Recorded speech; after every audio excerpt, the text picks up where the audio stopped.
right, we are back on the road to WrestleMania. This time, WrestleMania 17, the after party when the Monday Night War ended. I am your host, the mandated reporter, and frankly, I'm mortified, Mr. Mark Radulich. And back is Mr. Toxic Honesty himself, Pat Mullin. How do you do, sir? I am so excited to be back. I'm very disappointed that I got to miss the last show, unfortunately, due to conflicts. And I miss Stuart Lang, who I love, but we're here now, and we're going to, look at one of the probably most fondly remembered WrestleManias by people because of its placement in time and what it was on it, but not one of mine.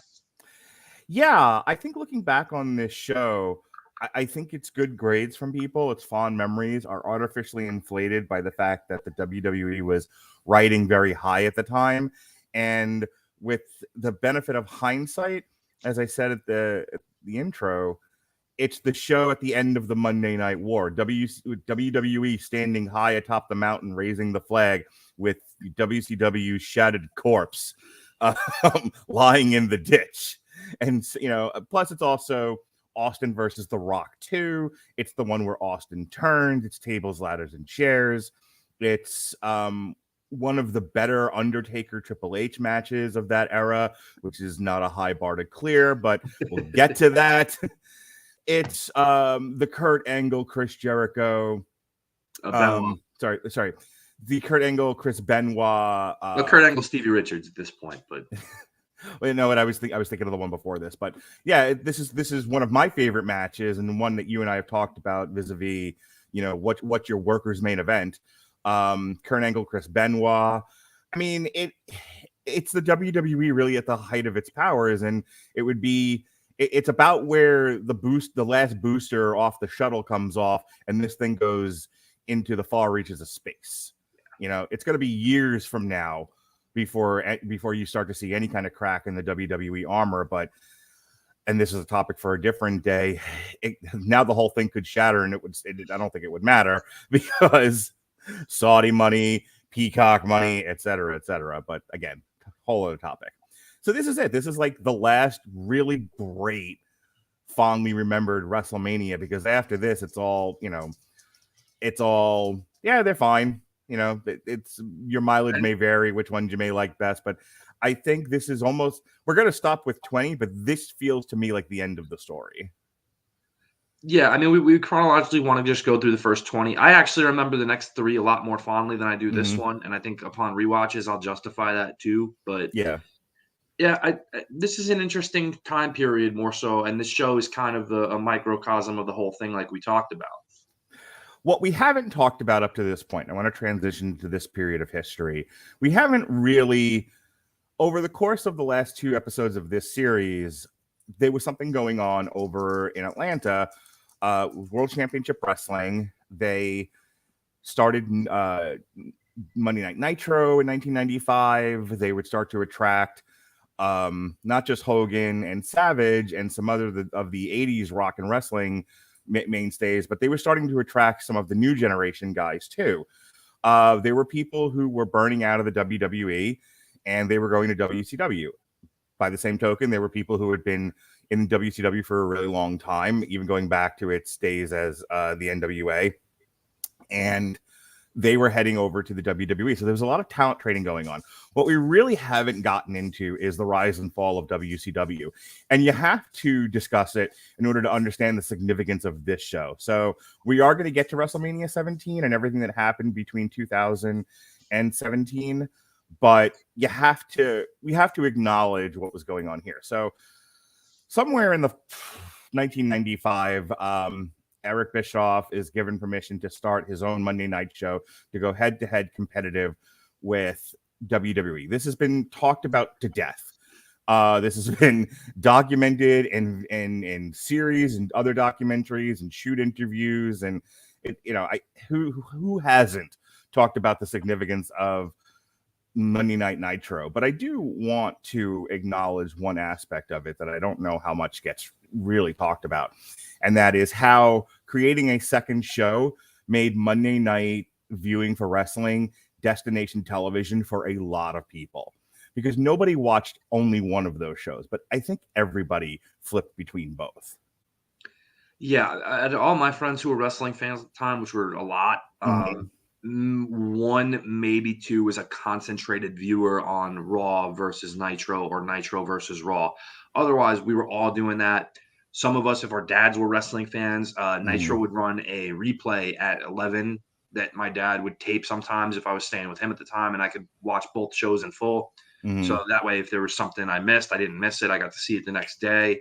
But there was a lot of, flipping back and forth. And those 15-minute time periods that during a show, they look at to see where the demos drop based on old ratings tools they don't really use anymore, were crucial when they would plot out shows week to week, especially for more so Eric Bischoff than Vince, because Bischoff would look at those 15-minute windows of time and be like, okay, what's drawing my ratings away from them? Where am I losing them? And he would see, maybe he would do a high number when it was an NWO in-ring segment, to cut a promo to set something up for later in the show.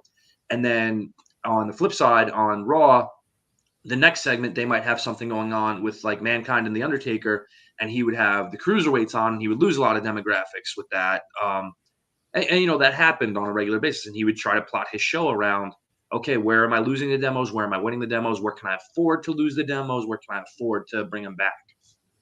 Nothing like having real-time data to do things with your show on the fly, to really respond to your audience's reaction or plan for the next show based on how the previous show did.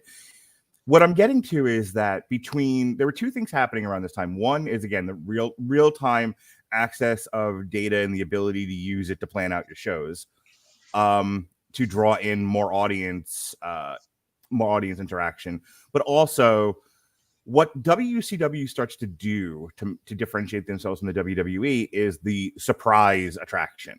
Lex Luger shows up on the first episode of Nitro, things like that, and then months later, Scott Hall not being able to become a main eventer in the WWE, not being able to make more money. He infamously said, you can have friends, you can have money in this business, but you can't have both. He's like, well, I've already got friends. I'd like the money now. And just Vince just not seeing him as a main event guy in the long term. He was like, okay, well, I'm going to go over here for less days and more money. And that's what he did. But they never as the WWE historically would create vignettes, a character, and do a look at the introduction of Razor Ramon. They did all of those Miami Street vignettes, and then he makes his in-ring debut, and he goes over a bunch of jobbers, and then eventually he's in long feuds with Shawn Michaels and Diesel and Jeff Jarrett and whatnot. Here, he jumps the rail, cuts off a ring mid-match, and basically says, "Hey, cut the crap. We've had enough of you." In the Razor voice. Yeah, right. Not in my Brooklyn Jewish voice, but he's like, "Hey, Chico," and then he says something, and it's memorable to this day because the trick with wrestling is convincing an audience full of people who know it's fake that it might be real. And this asshole gets in the ring and says, "We're tired of your crap. We know what you're doing. We want you to stop. You want a war? You got one." And people are like, "Ah!" Like, what? Like, is this for real? Because yes, it's the early days of the internet. This is 1996. We're still on dial-up modems and AOL discs at this point. But there's still a lot of people that are just like, what if this is real? What if we know nothing about contract exclusivity and television deals, and the WWE is really sending guys to go mess with WCW because they gave away the result of a Goldust match once? Wow, what if that's real? And we were into it, man. And that just starts a whole fire, because here's the thing, as you and I documented when we talked about the New Generation episodes 11, WrestleManias 11 through 12, 11, 12, and 13 rather. The WWE had been struggling to figure out what its formula was going to be. The Hogan era is gone. They were in the wake of the steroid trial, and they just don't know what their product is. They still think they're trying to sell action figures to kids. They seemingly missed the train when it came to what is the culture right now and how do we make use of it. They were just not communicating to people, and people were tuning out. And so it's not that WCW, I think, knew what the culture was and was able to respond to it so much as they were creating a product that legitimately was surprising people, and you didn't know what was going to happen next. They absolutely did not have any cultural awareness at this point in time. But what they did was modify their own product by using a lot of the also rans from the other product and not trying to repackage them or disguise them or give them, Scott Hall came back. He didn't come back as the Diamond Stud, which is the gimmick he had used in that same company, 6 years prior before he made the jump to the WWF as Razor Ramon. He came in anonymity. They did not address him by name. He used the Razor accent and made thinly veiled allusions to coming from the WWF and people knowing who he was and why he was jumping the rail. And they used that as a capitalization where Bischoff's main thing at the time was he was looking at the WWF's product and seeing characters like TL Hopper and the Goon and, more silly and outlandish type gimmicks. And Bischoff goes, I want to make this seem a lot more real. Yeah. And I think that's where we're going to have success. Yep. And you say the word real, something Jim Cornette talks about all the time. And I said it already. I'm going to repeat it. I'll probably repeat it a lot. The trick with wrestling for success from the dawn of time till yesterday is convincing an audience full of people who know it's not real that it is when it isn't. But, but when you create a situation that people can really believe, there's been a few throughout the years where, and Jim Cornette's talked about this too, where it's just like, oh, we all know that all this is fake, but that was real. That one thing was real. None of it was. But when you have that moment, that's where the money is made. And so, so he comes over. Shortly after that, Kevin Nash tells everyone that play is an adjective. Look at the adjective. Play. Play. Yep. Okay. Smart guy, but that will live in infamy. I mean, like, as a guy who's done a lot of public speaking via podcast, yes, occasionally you say something stupid, but it happens. But he'll never live that down. No. So yeah, he comes over. They challenge. They're now internally, because we all know what happened. This leads to they throw Eric Bischoff through a table in at the Great American Bash, and then at Bash of the Beach they do the 6-man with Sting and Luger and Savage. But backstage, they don't know who they set up a third man thing, but they don't really know who the third man's going to be. Is it going to be Sting or is it going to be Hogan? Is it going to be somebody else? Can they get Bret Hart? Who knows? Can they get Mabel? They could get Mabel. It was the whole idea was we're going to create this faction within WCW that's seeming like a hostile takeover from a group of outsiders. They just don't know who the third outsider is going to be. And then, as has been said famously in shoot interviews and podcasts, Hogan saw the money train leaving without him and went, wait for baby. and I also think, to Hogan's credit, I think he had kind of a come to Jesus with himself and realized, I'm not getting any younger and I'm not selling any more merchandise. There's no point in me being a good guy anymore, because if I the whole point of being a good guy is to sell merchandise to children. Yeah.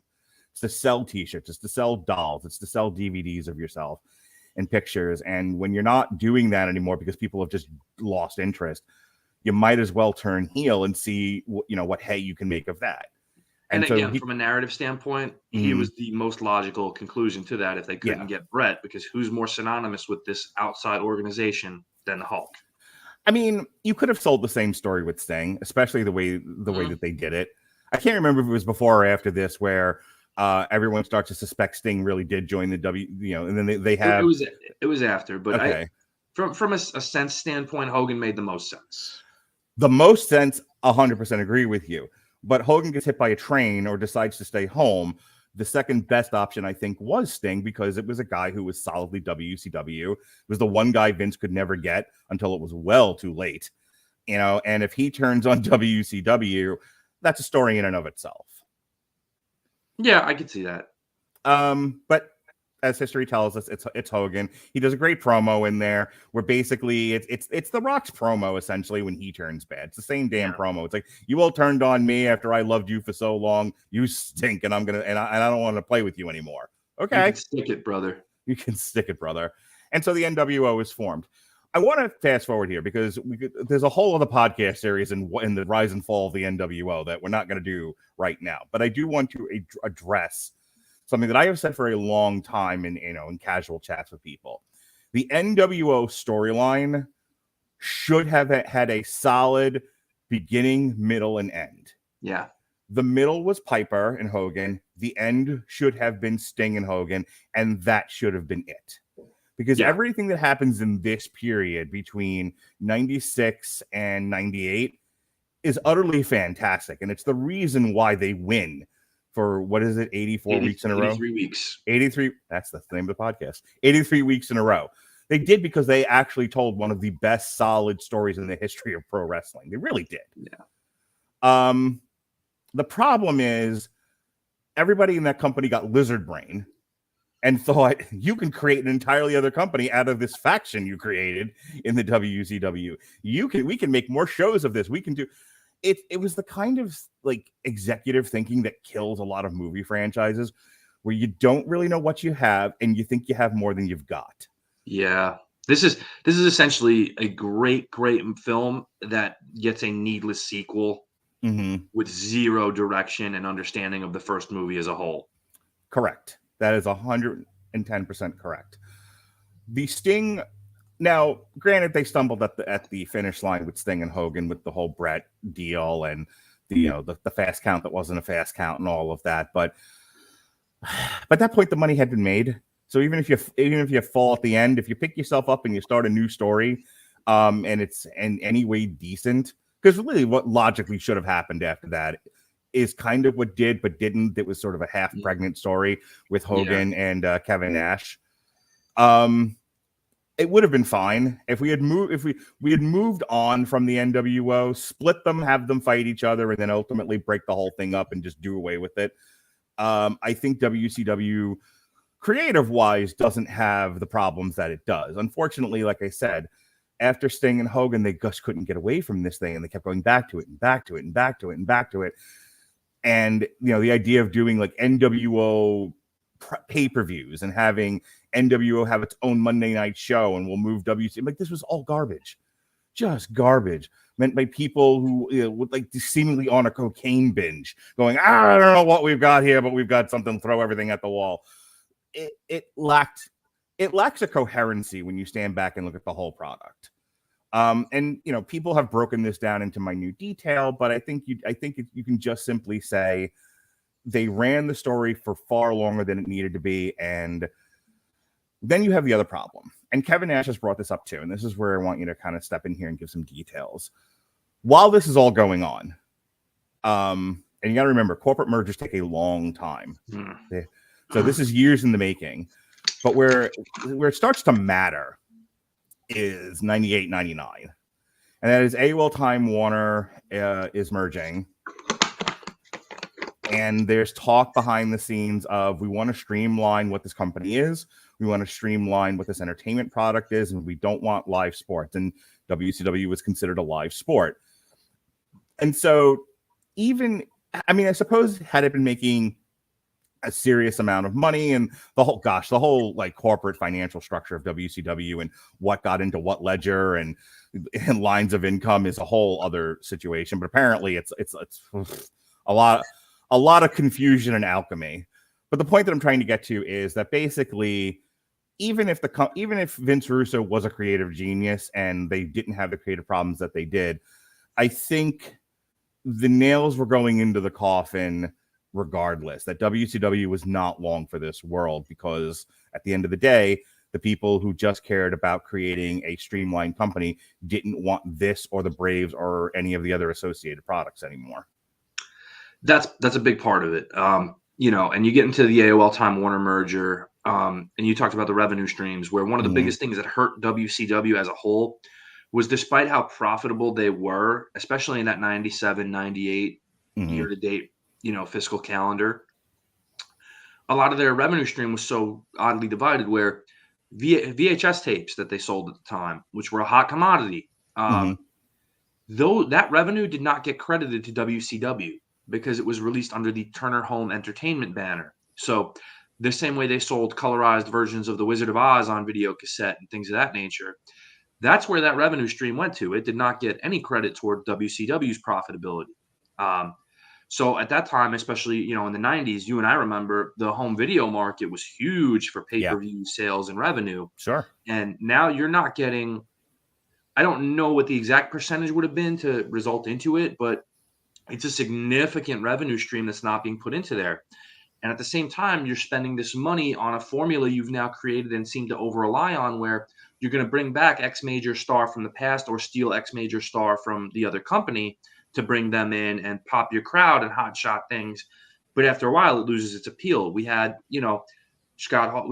Let's go, even going back to Hogan. You bring in Hogan, bring in Savage, bring in Piper, bring in Scott Hall, bring in Kevin Nash, bring in Bret Hart, bring in the Warrior. And at a certain point, the nostalgia trip and the love affair kind of ends. And it's like, okay, well, you're bringing this new guy in. What are you going to have him do? Yeah. And what they're also not doing is creating homegrown stars and talent. The only two guys who are really like true blue WCWs who were risen through the ranks, so to speak, and made stars were Goldberg and Diamond Dallas Page. Correct. And that's a huge thing. And later on, we'll get Booker T kind of in a late rise to the main event, which was very cool. But, Booker and Page are the only guys at that real zenith period who are homegrown WCW talents made into main event stars and semi-household names. Sting had already been a top-level guy for WCW and never really drifted too far away from that. Right. Although he gets pushed down the card as the new guys come in at certain points. And, I'm sure true blue WCW viewers didn't love that either. But to go back to the corporate end of things, you have behind the scenes, there's madness running around as they don't have solid endings for conclusions to their storylines. And a lot of that is pointed towards Vince Russo, who made the jump from the WWF to WCW in October 99, but is sent home after a few months because the board of directors, led by Harvey Schiller, who oversees this, they just don't like what they're seeing with the product, where the ratings are consistently dropping week to week. And they're asking him, what are you doing? And the biggest problem with Russo's writing, and it's come from Eric Bischoff, from Kevin Sullivan, from a lot of people who were involved behind the scenes there, and in the WWF with Bruce Pritchard, Russo doesn't have conclusions or plan Bs or step twos to anything he does. Yeah. He does something on TV to hotshot the crowd, and there's no follow-up to it or any momentum sustained from it because he doesn't know what's next. Yeah, it's gonzo writing as opposed to story-driven writing. And if you don't know what gonzo writing is, it's just it's usually it's a term used in a different form of film. Wink, wink, nudge, nudge. But it's essentially a collection of action sequences with nothing really connecting them, as opposed to a narrative that has action beats. Right. And, so he gets sent home and they try to just do everything they can. They shuffle in Kevin Sullivan to booking. They try later on to bring Eric Bischoff in again after Eric had been sent home because he was completely burnt out from having to do X amount of hours of live television plus pay-per-views that he kind of didn't even ask for. He didn't ask for Thunder. They threw that at him. And so he's overworked and overstressed and can't dealing with the personalities and the corporate end of things. And he just goes home. He goes to Wyoming. He's like, I'm out. I'm done for now. Because they say to him, Eric, you're burnt out. You need rest. And they decide to hand over things to Vince Russo, which was a terrible idea in hindsight, without a creative filter or someone overseeing what he did. And then they try to bring Eric back in 2000 to work with Vince Russo to try to summarize and finalize things. Eric figures out that he really can't work with this guy.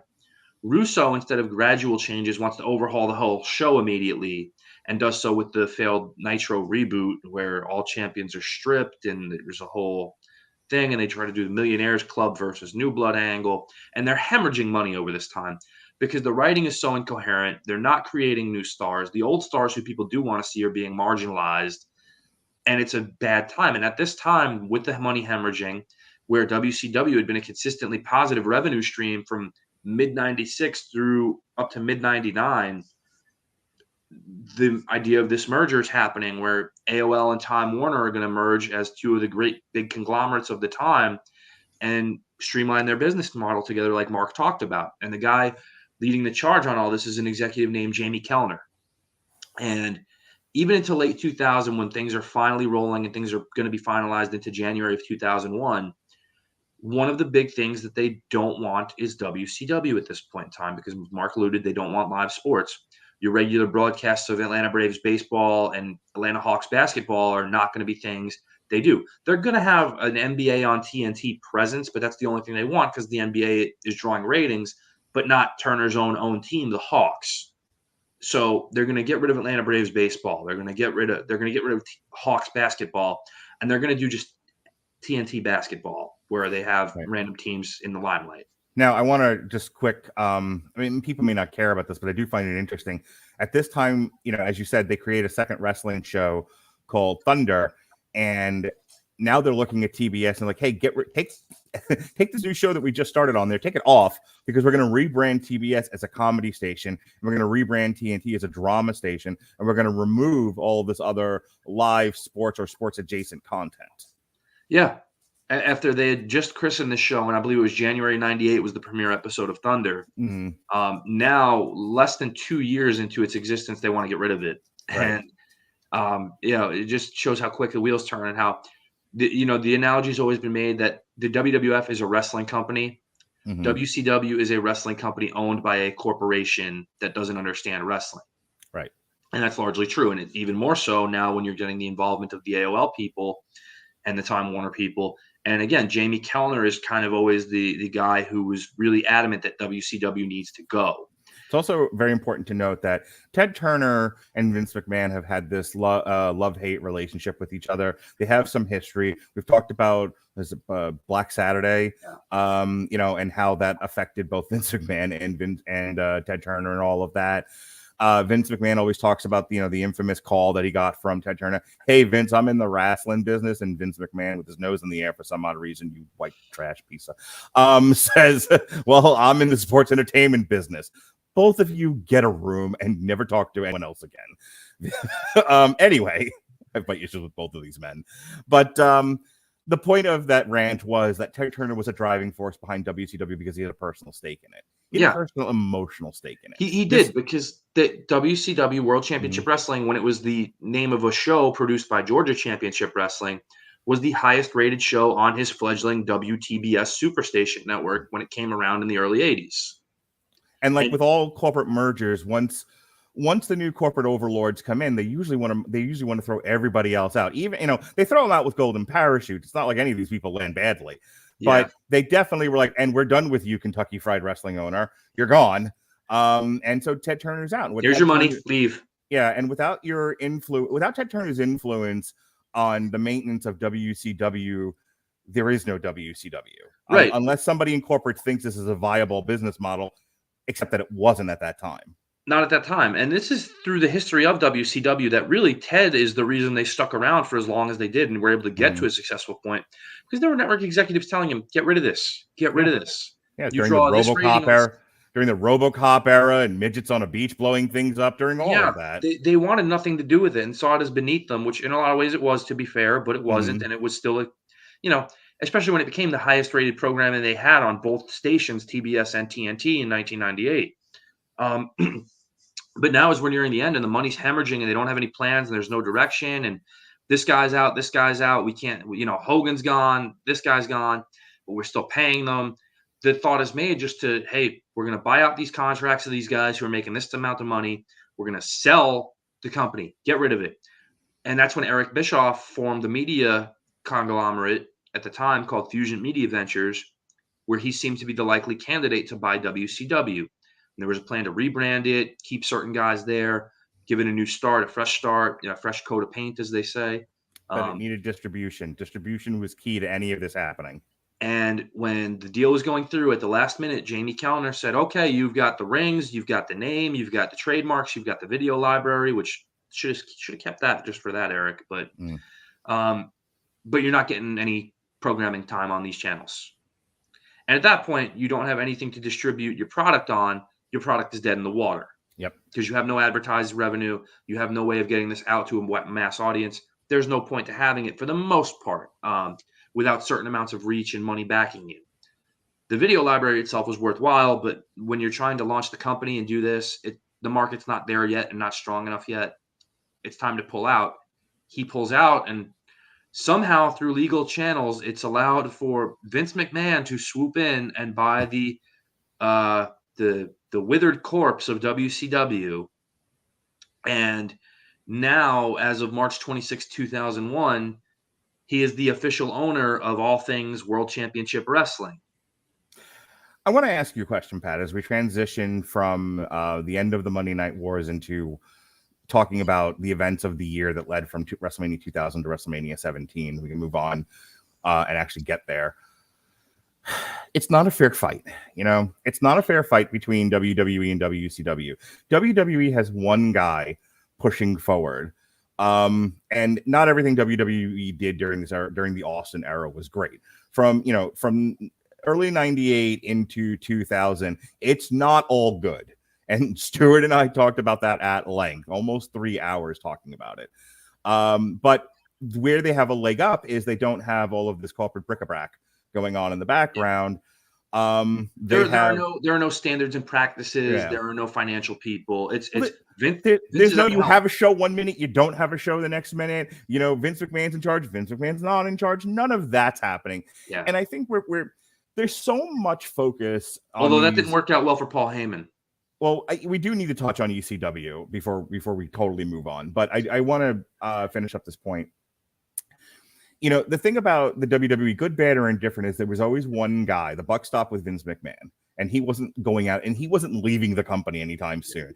And while they would put the company up for stock purchase, he was still a majority stock owner. What a scam that was.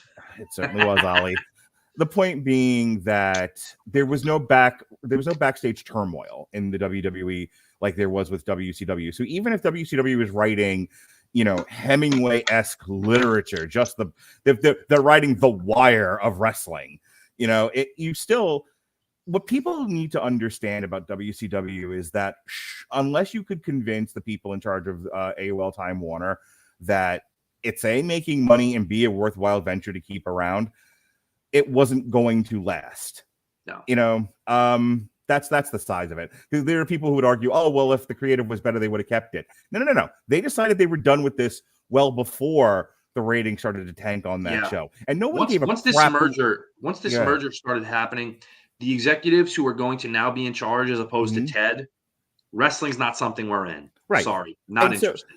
So it's not like they may have been watching the show and going, why is this all happening? I don't understand it. But they might have had the same reaction even if it was good television. Is my point.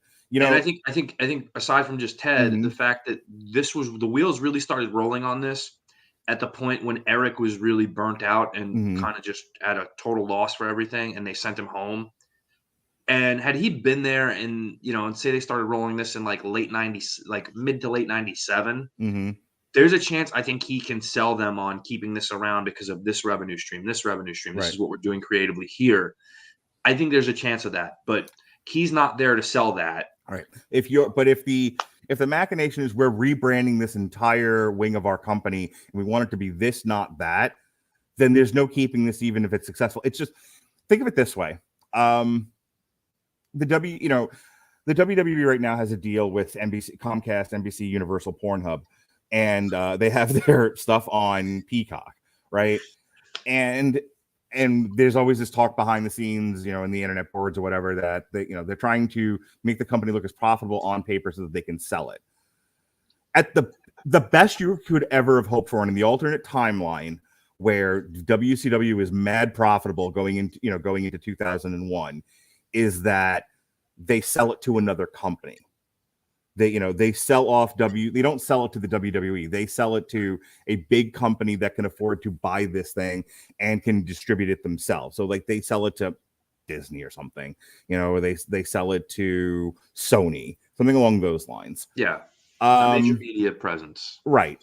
That's the only way this ever plays out. And that's what I mean by this wasn't really a fair fight. And I wanted to really drive that home because I think everyone focuses on the wrestling part of the Monday Night Wars, but the story is the real interesting stuff is all of these, corporate machinations. And again, everyone likes to focus on the creative, the bad creative, the Vince Russo-ification of wrestling. Yeah, but I don't know how much of that really matters. It didn't help, but it becomes a minute point in the overall scheme of the AOL Time Warner merger and what the agenda was from the get-go on that. Yeah.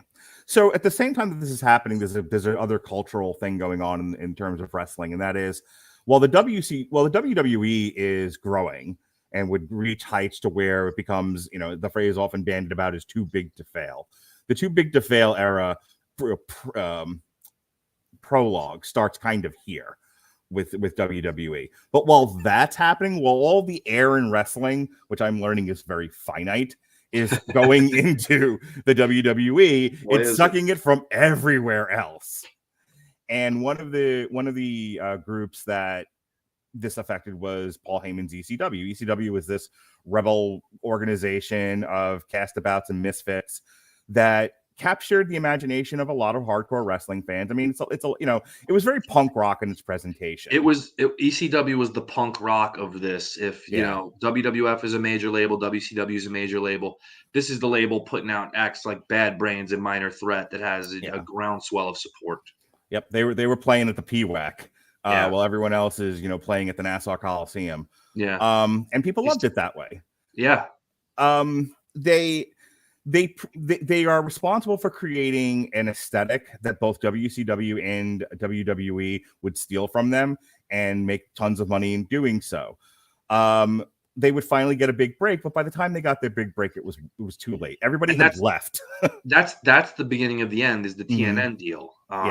Which essentially is negotiated on behalf of Vince McMahon because TNN wants to get into the wrestling business, right? And Vince is reticent to leave USA, which is a much more well-known network that he's had an established relationship with since 1983. I want to jump in real quick. Imagine the alternate universe, as I said before, where WCW is profitable and they're looking for a buyer and they get bought by Viacom, which owned TNN.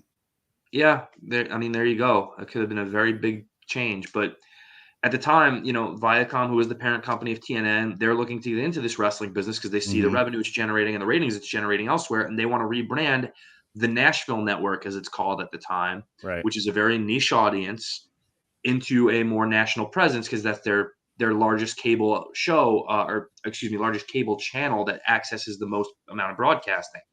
And they're known for their Dukes of Hazzard and Dallas reruns at this point in time. So what they're trying to do is change that into broaden their audience on that scope and change it from. They wanted to change it to the national network, which eventually they do. So they're trying to talk to Vince McMahon, whose contract is coming up with USA, and ultimately becomes Spike, and it becomes known for the Ultimate Fighter, UFC, right, and to a lesser degree, Impact Wrestling. Right. And what they do is they talk, and Vince says, "Well, there's this other wrestling show out there, and you can see that it's not anywhere near as good as mine, but this will draw you some solid ratings, and you don't even have to advertise it." And so the negotiations are broadened between TNN and Paul Heyman to do a weekly show for ECW on national cable television. And he agrees everything's going to be great. And right as soon as that agreement is struck, the WWF signs Taz, their world heavyweight champion, who had been the hottest act in the company for a good 2 years at this point, and the Dudley Boys, who are their world tag team champions, who have really been carrying that tag team division thoroughly, not afraid of getting heat and engaged. They carried that whole company. When you think about early ECW, it's Raven, Sandman, and Tommy Dreamer. When you talk about second wave ECW, it's New Jack and the Dudleys. Well, and Taz. And Taz. They were a huge part. If Taz is the A side of the record, they're the B side of the record. Yeah. With how much they did. And so they both immediately get negotiated with and stolen right as the show is going to debut on TNN. So now you've lost your two largest faces. Think of what would happen if Monday Night Raw was going to go at the air at this point in time. And by the way, we're still in Rock and Austin over here, and you guys can just go on as is. Yeah. And, when you have a plethora of stars behind you, you can do that. ECW did not have such luck with that. ECW had their old stalwarts. They had the Tommy Dreamer. They had a returning Raven coming back from, a couple of years of malignment in WCW. I think during this period, Rob Van Dam is injured half the time. RVD gets injured, and they lose their, again, biggest, brightest star, who they've spent years cultivating and building.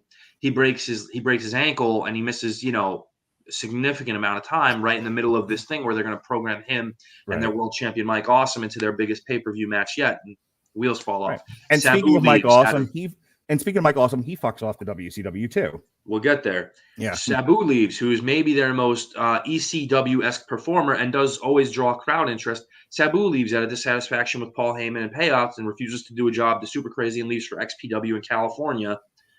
WCW, meanwhile, seeing they're in peril, decides that they've had X amount of talents reach out to them about coming over from ECW because they're getting their paychecks bounced. One of them being Mike Alfonso, who's the ECW World Heavyweight Champion, who, as ECW World Champion, jumps over to WCW on Nitro as a surprise. Right. And you have that happen. You have, what was the other jump I'm thinking of at the time? Lance Storm, who is a guy they've pushed and moved and done all this stuff. He jumps to WCW because he's had 3 paychecks bounce on him, and he leaves. And people are leaving in droves. And ECW is not the talent-rich company that Turner has behind it or the WWF has, where we're getting main events involving Just Incredible, Steve Corino, Balls Mahoney. And I'm not knocking any of those guys, but when you go from guys who have built and worked hard and had a nationally recognized reputation and presence like a Taz, like a Rob Van Dam, like a Dudley Boys, and you go to these guys, it's a big drop-off. Right. And the interest doesn't stay. And how many times can you watch Tommy Dreamer lose a main event match? Like at a certain point, it's a little repetitive and a little stale, and you're not interested anymore. And I remember the Tommy Dreamer stuff almost mirrors the NWO in that it's another situation where no one knew how to end the story. Yeah, Tommy Dreamer's ridiculous thing of like, I never want to beat Raven. Right, as Luke Skywalker, I never want to blow up the Death Star. I just want to keep flying my X-wing around. Even beyond that, he's in the main events pretty consistently because unfortunately for Tommy, and I'm not saying this knock him, there's no interest in him from WWE or WCW. They don't want this mildly overweight guy in a t-shirt and workout pants as one of their stars. So he's there because he's safe for Paul to put in the main events and does repeatedly, but he loses all the time. He just loses every fucking match he's in. Right.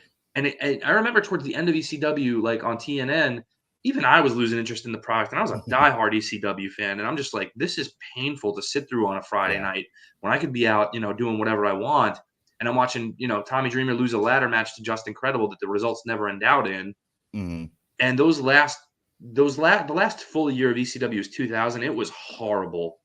Yeah, and I remember watching it. Yeah, they stopped operating in January of 2001. In January of 2001, they don't officially announce the closure of the company. But in February, Paul Heyman pops up randomly on a Monday Night Raw as a commentator and surprises the ECW locker room, who he's been telling for months he's negotiating a new TV deal for them and doing all these things. And ECW had gotten into such financial peril that they didn't even own their championships. The championships and their likenesses and images were sold to Acclaim, the video game company, who had made 2 ECW video games over the time period. And that's why when we have this invasion angle later on, you don't see an ECW champion, TV champion, tag team champion. You only see the WCW belts.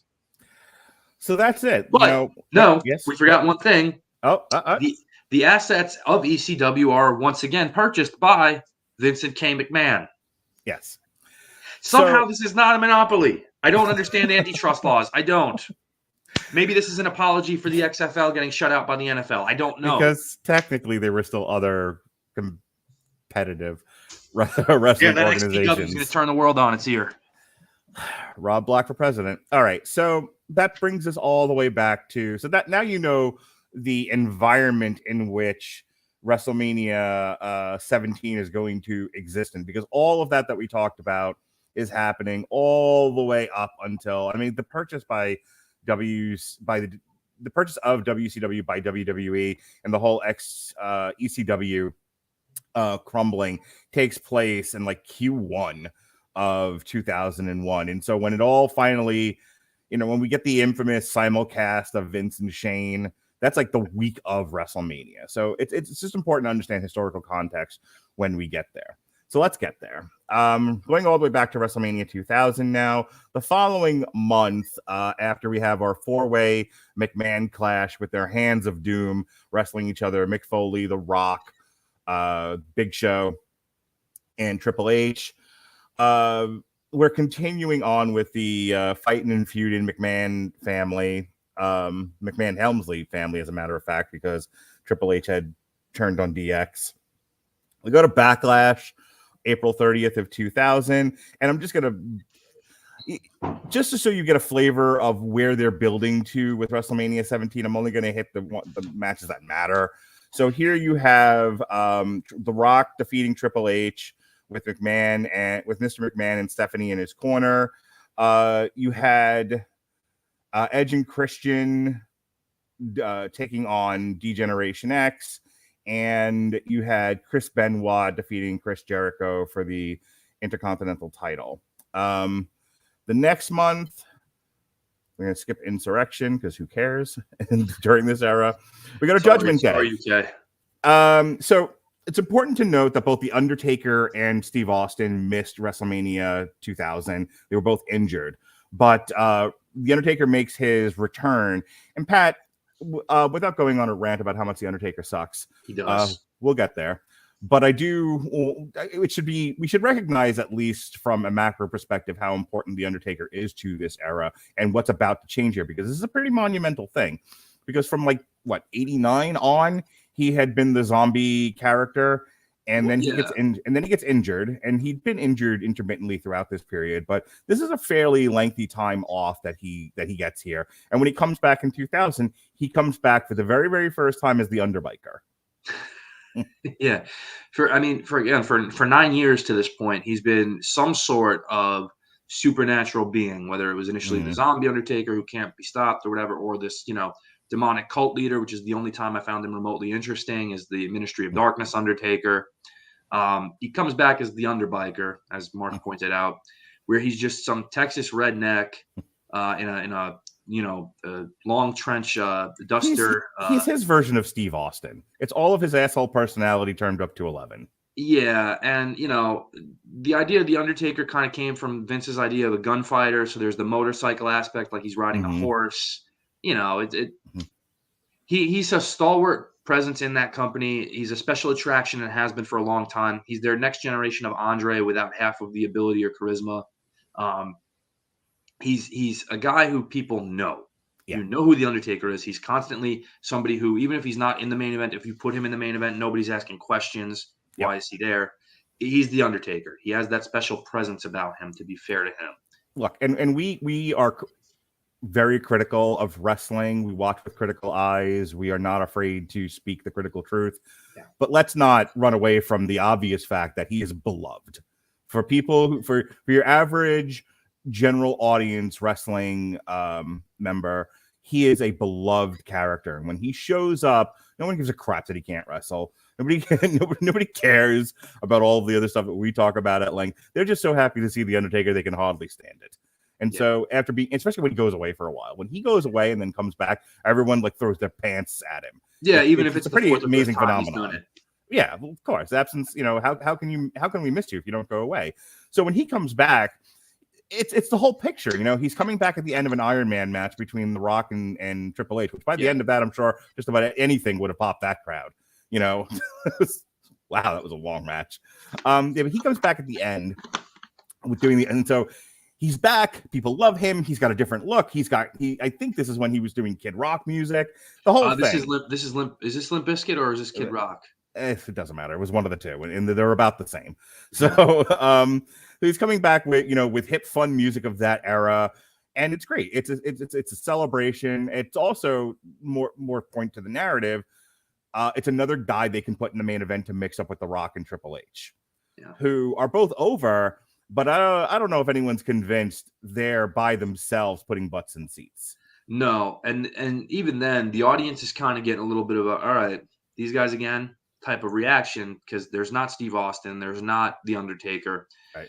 They haven't really elevated other guys yet. They will, but they haven't gotten them to that level yet to get them into the main event to see the serious players there. And there's a lot of false starts with that as well.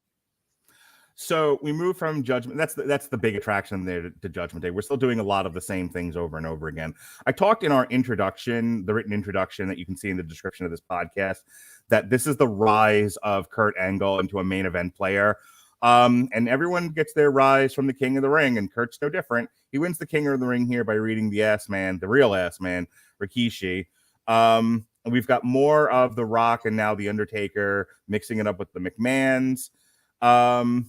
And that's really it. That's the story of King of the Ring. So we go to Fully Loaded, which was in July of 2000. Speaking of false starts for main events.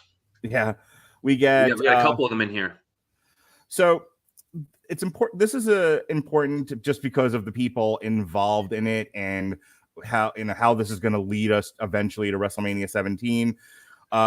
couple of really solid matches here. We have the Hardy Boys taking TNA. on TNA, Test and Albert.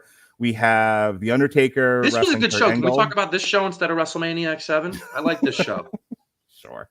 We have Triple H defeating Chris Jericho in a last man standing match, and then we have The Rock defeating Chris Benoit.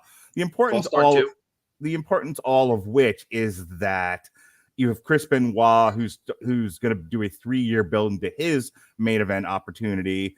And again, you have more guys to build a better card with the Undertaker, Triple H, and The Rock all in separate matches. You're also building up Kurt Angle and you're building up Chris Jericho, all of which are going to be in the main event. If one of them could have won, though, that would have been nice. It would have been, but the WWE is not that brave. No. Speaking of bravery, that brings us to SummerSlam. And this is where we get the infamous tables, ladders, and chairs match between Edge and Christian, the Dudleys, and the Hardy Boys. We get another Kane versus Undertaker Part 167. We also have The Rock and Triple H and Kurt Angle in a triple threat match. Was this the one where Triple H nearly killed Kurt Angle? Yes, where Kurt got concussed in the first 5 minutes. Yes. Yeah. Okay. That's what I thought. That's the one thing I remember about this entire SummerSlam is he goes to do the pedigree and the table cannot take the weight, and Kurt Angle goes down in flames with Triple H nestled nicely on top of his head. Even this is not a pretty sight. I think first of many times Kurt Angle has continued working through a period he shouldn't. Wasn't he like legit knocked out cold for a few minutes? He was completely concussed. His eyes were totally glazed over. He had no idea where he was. That takes us to Unforgiven 2000. And we get The Rock, Chris Benoit, Kane, and The Undertaker. We get Triple H and Kurt Angle again. We get Eddie, who is doing fun things with China, wrestling Rikishi. We get another Hardy Boys, Edge and Christian. So you can start to see that they've got a lot of the same guys all working together, which is why when we get to WrestleMania 17, it feels like it feels better than it actually is, because we've been spending a year with the same 10 people all wrestling each other and then leading to this big, giant, crazy circus event where they're all going to get a spotlight on them. See, that's how this works, people. You can't just create a monumental event overnight. You got to do it over time with the same people and put them all in the spotlight one after the other. That's the trick here. This WrestleMania really feels more than any other up to this point. Mm-hmm. Like they're recognizing almost like a real sports league, like the NHL, the NBA, that they have a season, and there's a culmination of that season in one particular championship game, and then everything starts fresh the next night. And this is kind of the first real time they're really building to that and doing this. You have for the first time in a while, they have their biggest stadium to date that they're using to host this. And, the culmination of all these things that they've been doing for the year and a half prior to this are all coming together.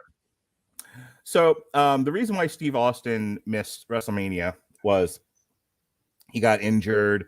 He'd been broken down after a 2-3 year solid, pretty intense run. And so he needed time off, and they did an injury attack at the previous year's Survivor Series 1999. He's back now. So it's October 22nd of 2000. And who killed Stone Cold? That's the question on everyone's mind. And so it begins here. I think this is the infamous Rikishi did it, and he did it for the Rock brother. Yep. Swing and a miss, guys. Swing and a miss.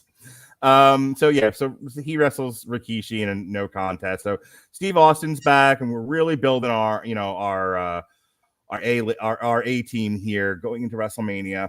We've got Triple H and Chris Benoit wrestling. We've got Kurt Angle and The Rock. And so that's No Mercy 2000, which takes us to Survivor Series. Yes, this isn't the 2-man power trip, is it? Or no, that's later on. That's later on. Okay. This is when the 2-man power trip were dropping each other off of forklifts and stuff. This is where Steve Austin tried to murder Triple H. Got it. Yes. So Steve Austin tries to murder Triple H, and that ends in a no contest. Don't you understand?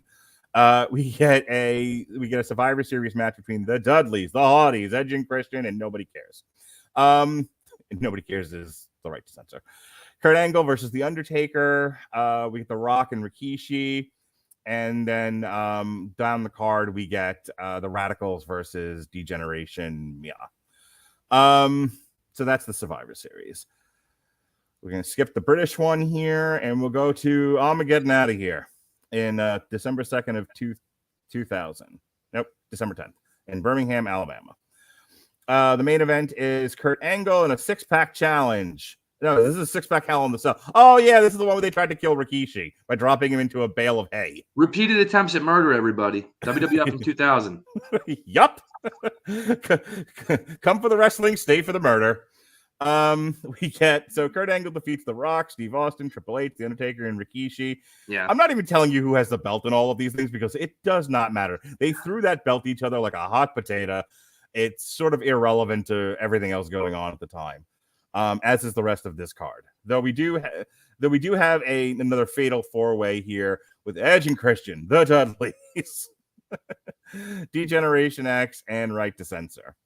Mark, refresh my memory. On this show, is there a weird intercontinental four-way between Benoit, Jericho, X-Pac, and somebody else?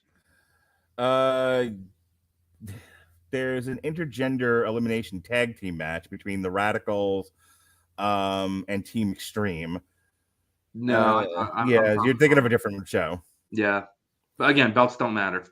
No, not. Whose line is it anyway? Points don't matter, guys. All right, so Steve Austin's been back for a couple of months now, and it's high time we got him back into the main event, the WWE Championship spotlight. So we're going to do that with the Royal Rumble 2001. He wins the Royal Rumble because, of course, he does. I think he's won every Rumble he's been in.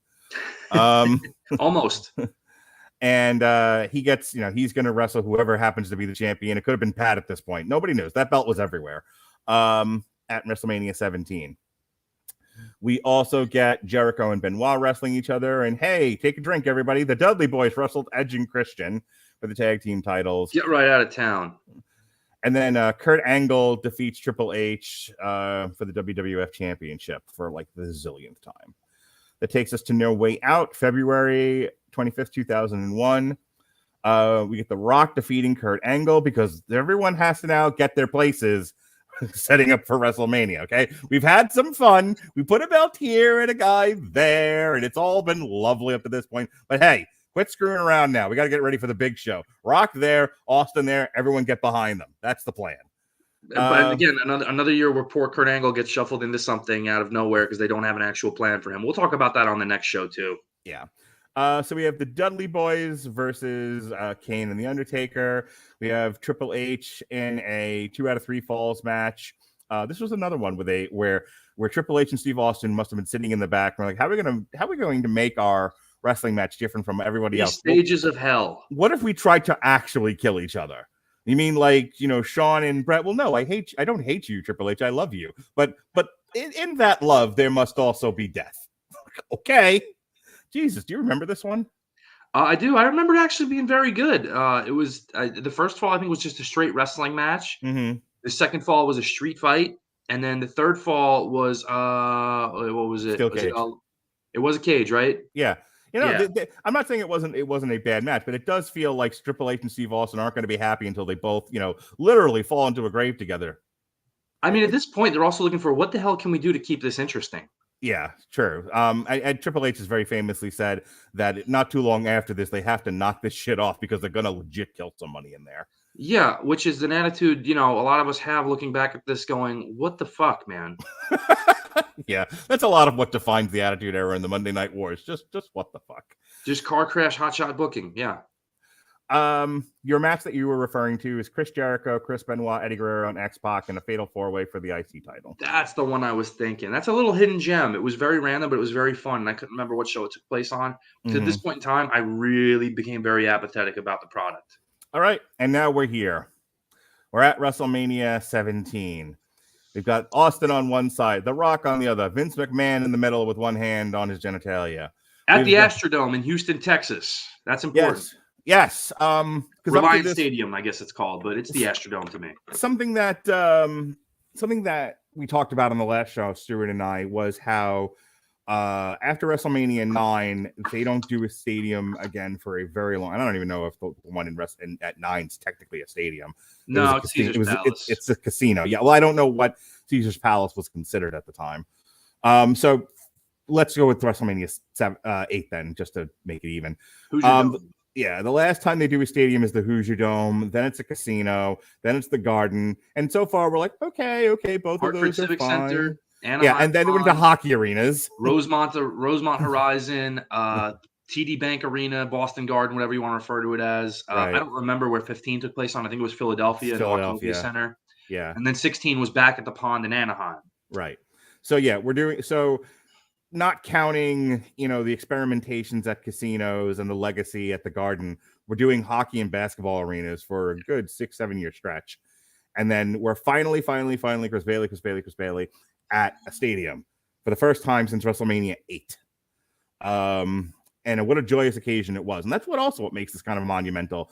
Because when you think about what we've laid out through this series, we've talked about how the cracks in the armor start to form with WrestleMania 6. 7, the cracks get deeper. And by 8, things are shattering left and right. And then after that, it's just trying to figure out what to do with the pieces you got left and slowly putting them back together again. And by the time you get to WrestleMania 17, we've got a nice, shiny, glass, perfectly blown piece of artwork here. It's, everything's back together again. We are everything is exactly where it needed to be from the previous height of the WWE. They have finally ascended to WrestleMania 5 heights. When you think about it, that's a 12-year period it took. Well, Rome wasn't built in a day. It was not, Ollie. It was not. So, all right, let's take it one at a time here. We kick things off with, well, Pat, don't you understand you're dealing with the X Factor? And I got everything I ever wanted. Oh, my God. Just incredible. Fresh off his run in monumental ECW. Run as ECW champion. Because he's not just the best, don't you understand? He's not just the coolest. He's just incredible. And X-Pac defeat Grandmaster Sexay and Steve Blackman. Boy, don't you remember that team? Nope. Kicking off the pay-per-view proper is he's a man, don't you understand? Is Chris Jericho versus William Regal. Chris Jericho is the Intercontinental Champion at this point, and him and Regal have a solid match. This is a match that would have kicked off Nitro a few years back, and now it's kicking off WrestleMania. I mean, here, Jericho is one of the more over acts in the company at this point in time, for sure. He's connecting with the audience big time. Regal is trying to just rebuild himself at this point after his, numerous instances where he just had such a bad drug and alcohol problem that he couldn't sustain any momentum. And it's never been for lack of talent on his end. And I think this match is a good illustration of that. Mm-hmm. One of my big criticisms of Jericho, and it was very apparent leading into this, he's wrestling a lot against Chris Benoit. He's having matches with X-Pac. When he's wrestling Benoit, he's trying to do technical things and exchange submissions with Benoit and chops with him. Mm-hmm. When he's wrestling X-Pac, he's trying to throw spin kicks and stuff like that. Jericho, rather than do what's sensible in those matches, is just trying to outdo his opponent at their own thing. And it's always been a weird off psychology to me for a guy who's a very good wrestler and capable of a lot. Mm-hmm. Against Regal, I think Regal just controls the narrative of this match so much that it makes Jericho look very good because he's having him do the stuff he needs to do in Regal that had interview. 2 of the best matches, technical matches, I think, in WCW, if I'm remembering correctly. I know one of them was Ultimo Dragon. I believe there was Regal Ultimo Dragon at a Slammiversary, at a Slamboree. That was phenomenal. It is right. It is in like my top 5 like technical matches of all, like wrestling that should look like wrestling. Ultimo Dragon William Regal is one of my favorite matches of all time. It's Owen Bulldog. It's Kurt Benoit. It's so good. I mean, and it's a buried treasure because it's like it's Ultimo Dragon who gives a crap unless you're like nerdy indie Japanese wrestling dude, and it's William Regal who gives a crap because it's William Regal. But god damn it, pal, if you like wrestling, Ultimo Dragon and William Regal is your shit. And then the other one is him and Fit Finlay in WCW, which I don't remember when it took place. But, dude, William Regal and Fit Finlay is a man's wrestling match. Uncensored 96, where Finlay explodes Regal's nose. He did. And then they had a parking lot car brawl, which is something, if you didn't Like, if you didn't know Regal and you only knew him as Lord Steven Regal, you'd think this is Mhm. completely out of this guy's wheelhouse. But Right. he's just a tough guy in real life. Yeah. And he this talked was about like wrestling. Didn't he like wrestle in Indian crap like that, where the wrestling is real and so is the death? He almost died in India due to Okay. some stuff, but that was later on. But he did wrestling carnivals around Blackpool, which is like a resort kind of summer area in England, where he's 15 years old having to take on comers from the audience. Yeah. Regal's no slouch. He's a legitimately very, very tough man, but he's also an excellent in-ring performer, like you're underscoring right here. And I think that's why this is one of the better matches I've seen Jericho in a long time at this point, because he's not trying to do the European stuff with Regal in terms of that chain, catch Ken style stuff. He's not trying to out-tough Regal. He's doing the stuff that would make sense for him to do in this. He's hitting that springboard drop kick. He's hitting the lion salt. Yeah. He's going for the walls of Jericho for the win because that's his patented hold, but it's not like he's trying to outdo Regal at the catch game in this. No. And all things being equal, if you're going by like what should happen with two guys with their talent sets, Regal would tie Jericho up in knots. Yeah, so don't try to match him at that. Do what you're doing. Hit missile drop kicks. Hit lion salts. Do what you have to do in that vein to try to make the match yours. Keep the pace fast. Come off the ropes. Do that stuff. And they do. And I think it works better. And I think this is, one of 2 years in a row where Regal really does a great job in the opening match of underscoring how good the other guy is. Mm-hmm. But if you know what's going on, you understand how good he is too. It's a shame Regal is so good in a world that doesn't really appreciate him, because we see it. And I think people who pay attention to wrestling see it. It's his entire WCW run too, though. Yeah, but he's wrestling in a world where you look and wrestle like the Undertaker, and you're a big star, and you make millions of dollars, and you're in tons of main events. You look and wrestle like William Regal, and you're awesome, but nobody knows it. And that is the true shame of the world we live in. That and TLC later on.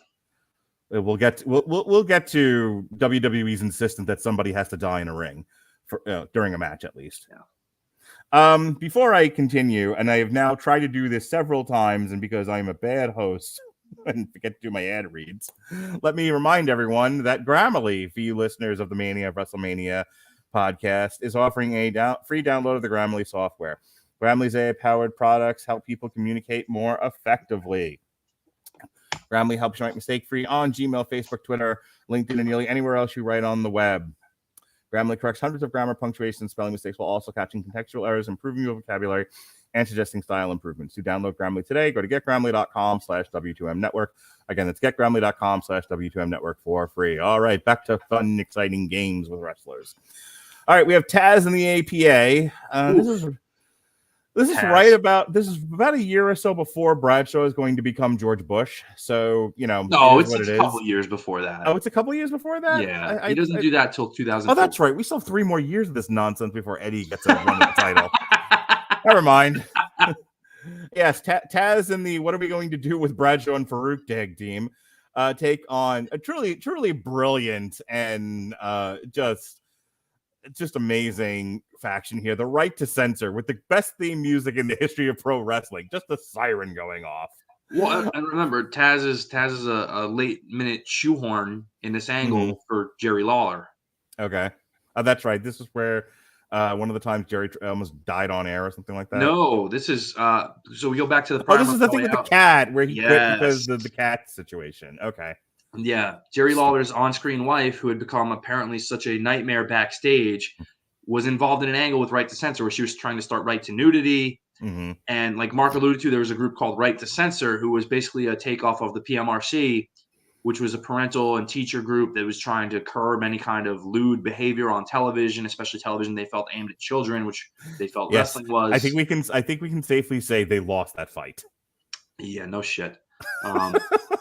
But they had this stable that they made with Steven Richards as the helm of it, and he was converting all these formerly irredeemable people like porn star Val Venus, Pimp the Godfather. They became Val Venus, the Right to Censor guy, became the Good Father, not the Godfather, and all these stupid things. And it was a great gimmick, honestly. It really was well played. It's one of the things that on paper seems dumb as shit, but actually, it came off awesome.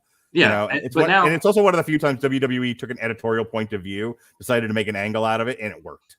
Yeah, but now we're going back 7 years. Every one of these 7 years, Jerry Lawler has been a part of WrestleMania as basically a feature act of the company as a commentator. And Jerry Lawler's wife is embroiled in this angle where she's preaching right to nudity and trying to be the anti-right to censor. And they do this angle with the big build at No Way Out, where if Lawler wins his match against Steven Richards, she's able to get nude on pay-per-view. Talk about a bait and switch. And then if Lawler loses, she is forced to join right to censor. So the last time we see her, Lawler loses the match based on botched cat interference. And they carry her away with her tears running and mascara and stuff. And they make her dress in the right to censor gimmick for 1 week on television. And then she's gone because she's fired from the company for being such a nightmare backstage. Lawler, in one of the rare showings of morality in his lifetime, decides, I'm going to stand by my wife and I'm going to quit this company if they're not going to support her or do right by her. Meanwhile, she was having an affair with, I believe it was one of the Dupps at the time from ECW. I think it was HC Locke. So, yeah, Jerry Lawler, chivalry is not dead. I will not stand while you mistreat my wife. And they went, bye, Felicia. And this is why it's easier to talk to 14 and 16-year-old girls than it is to grow. No, I'm not going to go there with Jerry Lawler. I'd boo you, but you're not wrong. So anyway, so this match, Taz and the APA versus Right to Censor, is fine. I mean, this is, when you're living it at the time, when you're watching Monday Night Raw on a weekly basis and you're seeing these angles play out, it's fun to watch them, culminate at a big show like this. Watching it 20 years later, nah, not so much. Even this, the only thing that was fun about this at the time for me was that Taz got a win.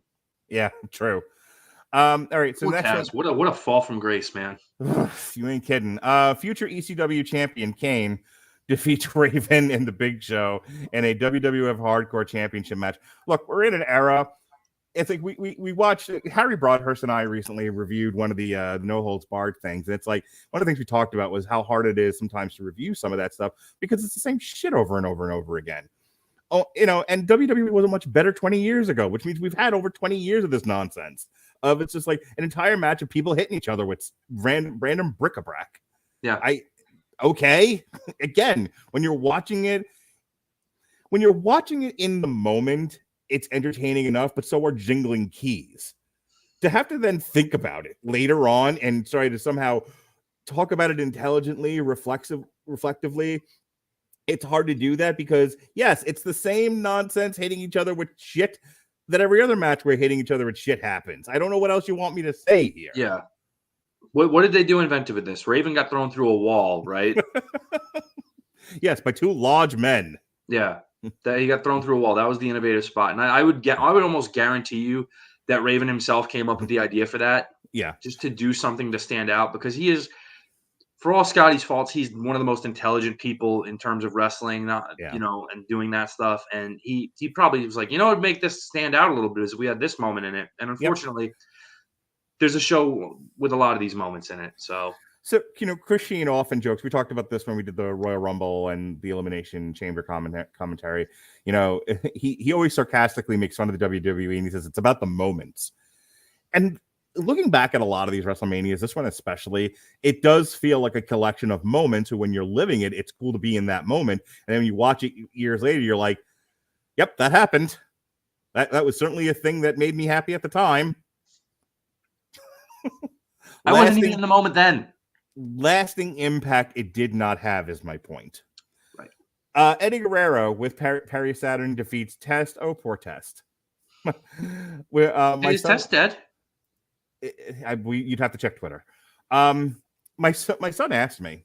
We watched WrestleMania 15 together, and he saw Test come out, and he looked at me and he says, "I have two questions." And I said, "What's that, son of mine?" He said, "One, why did they call him Test? What kind of name is that? What homework was already used?" That's my son who said that. He was 8. Number one, and I was like, "Yeah, Mick Foley agrees with you." 2, gosh, you look at Test and you look at like guys like Sid and whatever, they just have this great look, and you wonder, well, how are you not the most highest earner in this company with the with the most main events and everything? Like Test had everything, and yet he never quite made it. They really tried to make Test a thing, but there were times they tried, and there were times where he tried and they weren't trying with him. Yeah. Just I don't know. I only bring it up because I'm curious if you have any insight as to why Test never really got to that next level. At times he got labeled for having a bad attitude, which a Mhm. lot of people get labeled with when they just don't agree with bad creative. Sure. But this is a guy who, if you remember his like big come up where he was Stephanie McMahon's fiance and they were Yeah. doing that whole thing, and he had the big street fight with Shane McMahon that was so much better than it had any right to be. Mhm. And then they did the whole thing where now it was a swerve. Stephanie's really with Triple H and whatever. He got zero payoff in that angle in any way. Well, like, how did they not do the Test versus Triple H match on pay-per-view? Well, Instead, we got Triple H and Vince. Like, I have an answer for that, and it occurs to me as you're talking about it. The rumor on Triple H has always been that anyone who looks too much like him is never getting a big push because he's coveted of his spot. He's never gotten over the trauma of having to wrestle in hog pen matches before the curtain call, you assholes. Stop telling the story out of order, as we've already discussed. Yeah, and like there was little like they were on Test for years to cut his hair, which going into that narrative kind of makes a lot more sense. And Lance Storm once told a great story about how they brought Lance, Test, and Christian in to talk to them about the Un-Americans and how they wanted them all to cut their hair like Lance. And Test was adamantly like, no, that's a stupid haircut. No offense, Lance. I'm not going to cut my hair because I'm going to look stupid like that. No offense, Lance. Like repeatedly just talking about how bad it would be. And then talking to Lance about what a bad idea it is. But then, of course, for all the shit we throw at them for that, Test and Christian both wound up cutting their hair and looking a million times better after they did it. Yep. Look, to the last thing I'm going to say about this, to the bad attitude thing, that's not exclusive to the WWE. I mean, I know I pick on them for being a bit cultish, but I mean, if you go to work, we get to my job. Who are we talking about? Yeah, I was gonna say, if you go to work and someone tells you to do something and you say no, yes, you will be told you have a bad attitude. Your attitude should be yes, master. That is the way things work here in America. Speaking of Americans, hey, Mark, who won? Test or Eddie Guerrero? That would be Eddie, sir. The next match, best match on the card. I don't care what you say. This is the best wrestling match on the card. This is the best wrestling match of this era. This is one of my favorites. This is the one who, way back when we were talking about WrestleMania 3, I said, for me, if I have to pick between the Dragon and the Macho Man and Kurt Angle and Benoit, I'm picking Angle Benoit 9 out of 10 times. It's just, I rave about this match. This is everything I want wrestling to be when I don't want it to be near murder. I love Chris Benoit and Kurt Angle legit look like they were struggling with each other. I remember watching this in my house with my friends, and we were all laughing and drinking and having a grand old time, and it was just the best time ever. And I made everyone shut up during this match because this was a religious observance for me. This was wrestling. It's 5 stars in the Tokyo Dome, Dave Meltzer, Young Bucks. This is the first match where you have Kurt Angle, who is a legitimate Olympic gold medalist in freestyle wrestling, one of the great amateurs of his era, in an era where he was the small guy going up against naturally larger men all the time, and still coming out with medals from the Olympics, from the Pan American Games, placing twice in the NCAA finals, a legit wrestling machine. He's never been allowed to expose a lot of that in his matches because there's certain guys who, if they did it, okay, well, the story's over because now Angle's got them on the mat. What are you supposed to do? Right. And then, 2, there's not a lot of guys who can vibe with that style because this is at a time when a lot of guys with amateur backgrounds who are being scouted and brought in. There's not a lot of guys who have a real solid fundamental base of how to wrestle as opposed to how to throw myself through a ladder or do this stuff. And Benoit, of course, is trained not only, they reference the Hart Dungeon when really he was, trained by guys at the Hart House. But he also spent a ton of time in the New Japan dojo, which Heyman brings up, and that allows you to get a lot of principles of catch wrestling or submission wrestling. There's a lot of association with Benoit and the Dynamite Kid. Did he train under Dynamite Kid? No, he absolutely idolized Dynamite when they worked together in Stampede in the late 80s. He picked Dynamite's brain a lot. That's what I was referring to. Okay. Yeah. But again, training in the New Japan dojo, you get schooled on a lot of catch wrestling fundamentals at the time Benoit was there. So you have that submission style of wrestling versus the amateur freestyle, folk style wrestling. And they blend it really well, where Angle's shooting double legs and single legs without a problem, putting Benoit on his back. But while Benoit's on his back, he's isolating Kurt Angle's arm to one side, or he's using a roll that wouldn't be legal in amateur wrestling, but it's catcher's catch. Anything goes, and he's taking an ankle pick. And that stuff is so different from everything that's going on at the time. And like any good wrestling match, it starts off as technical as this was. It eventually devolves as both guys not able to get one over on each other. They start taking liberties with each other, and it builds and it builds, and it finally crescendos in beautiful violence. That's the thing I loved about this. Oftentimes, especially during this era, they threw the storybook right out the window and just said, well, what if we just hit each other with cars? And here they brought all the story back. Yeah, and because a lot of this is the game of one-upsmanship. I'm a better wrestler than you. No, I'm a better wrestler than you. I'm going to prove it by out-wrestling you. I'm going to prove it by out-wrestling you. Simple basis. Yep. As simple as it gets. This is 2 guys who are wrestlers trying to prove who is the better wrestler. Right. This is 70s era Bill Watts style wrestling, and I loved it. Yeah. It's so good. Yeah. And the finish is great because it ends the match, but it doesn't end the story because how did they finish? Well, Kurt Angle gets a roll up and pulls the tights to get that illegal leverage on it. So he's got the bragging point of, I won, I beat him, I'm the better wrestler. But Benoit's like, well, you pulled my tights. How about we go into my world? And if you're such a great wrestler, you go into a submission match with me. And that feud rolls for a couple more months. They'll have matches again, a year later, 2 years later that are awesome. And you think about like the year prior, Kurt Angle had wrestled both Jericho and Benoit and lost both his titles and hadn't gotten actually beaten in that match, which is brilliant. Yeah.